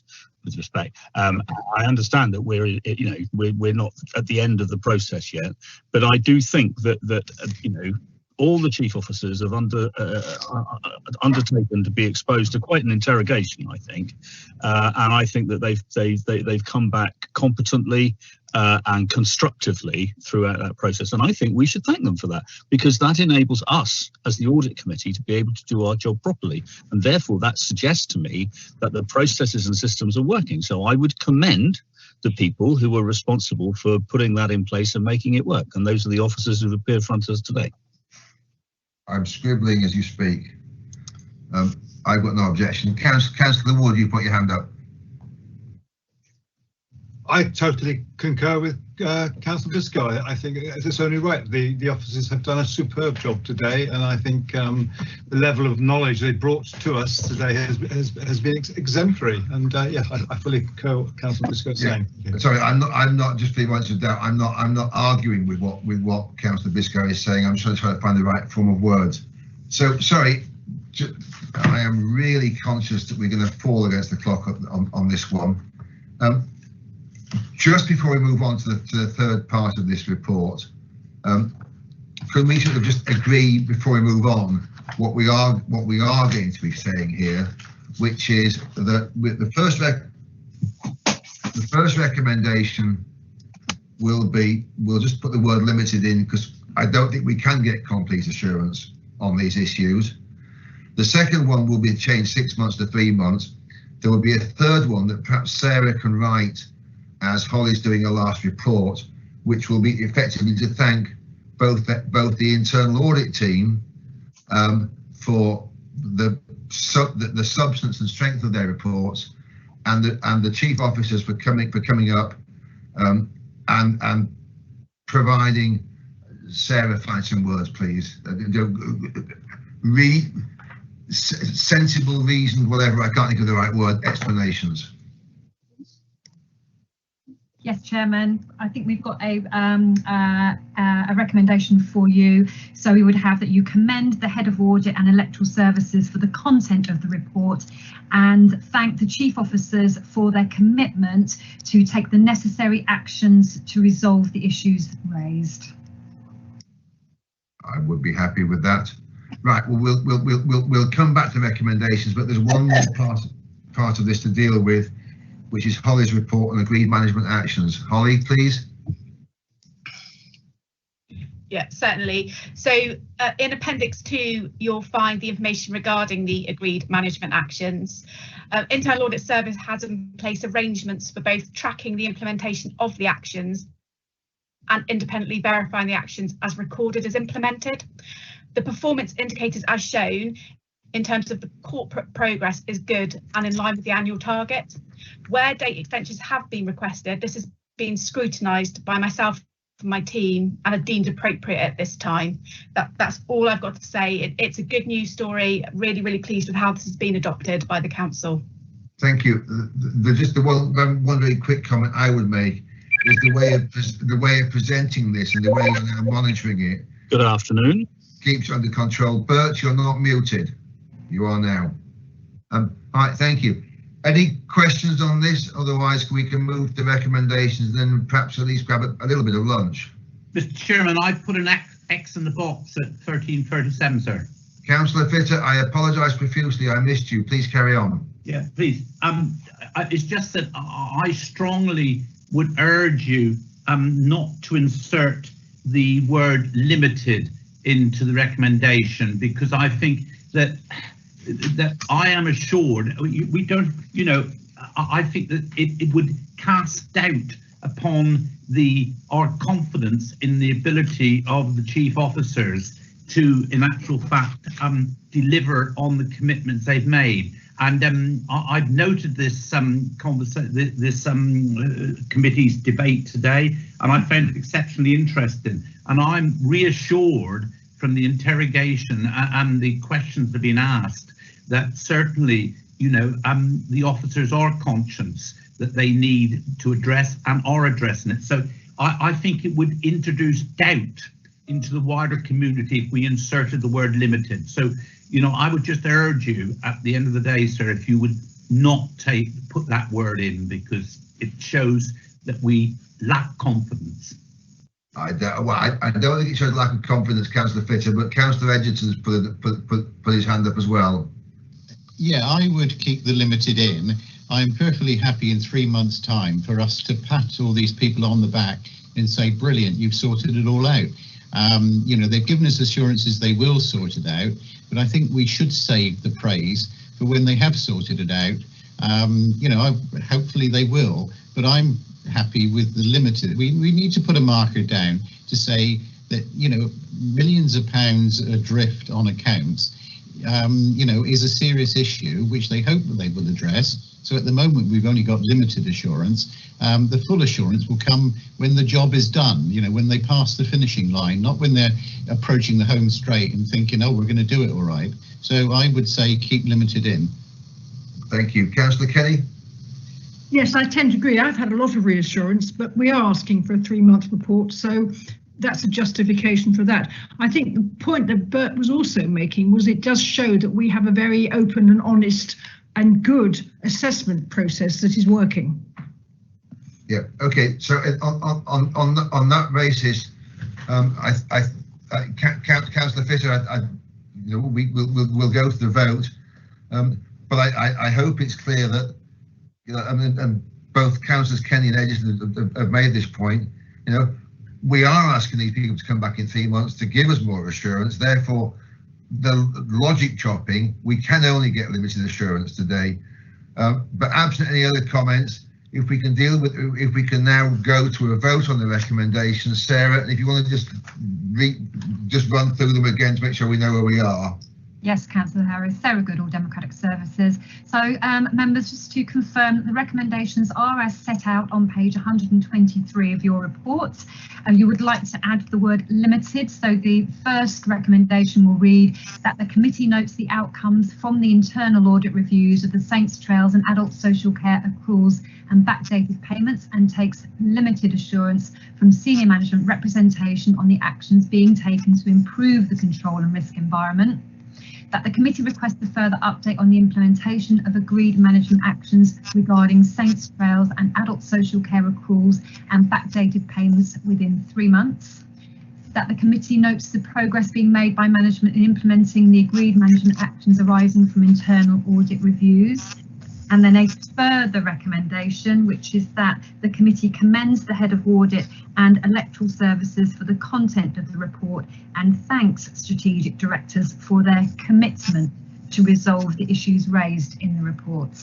Thank you. Sarah, if I could just suggest that what you've got down as 4 becomes 3, that's the logical place it follows.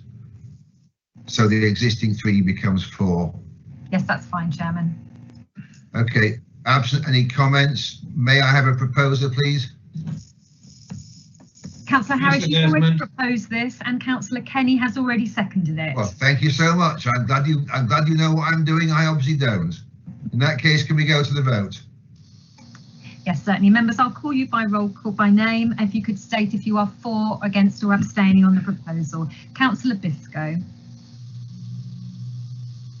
I think Councillor Biscoe may still be on the phone. Councillor Desmond.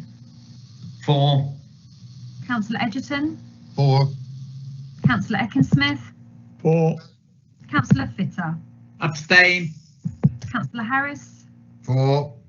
Councillor Jordan. For. Councillor Kenny. For. I'll just check Councillor Broy isn't on the call. I think Councillor Broy's had to leave the meeting, Chair. Yep. Yeah, and Councillor Wood. Councillor Wood. For. And Councillor Biscoe.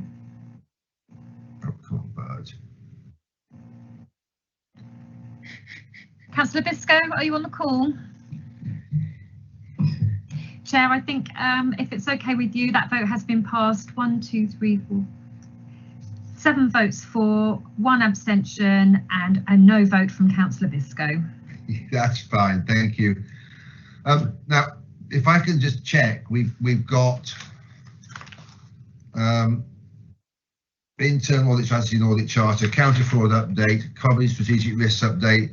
We cannot do that in 10 minutes. The live stream has to switch before 2 o'clock. So I would suggest we adjourn the meeting now for 30 minutes and came back at 2:15. Sarah, does that work technically? Yes, Chairman, that's fine. We'll switch over the live stream now during the break. Then anyone returning to the meeting after 2 o'clock will automatically click on the second live stream. Do you want us to log out or just? No, just to confirm, members, you all stay in this meeting. It's just the public access that changes. And if you could put your microphones and cameras off, please. Thank you very much. Thank you. See you in half an hour.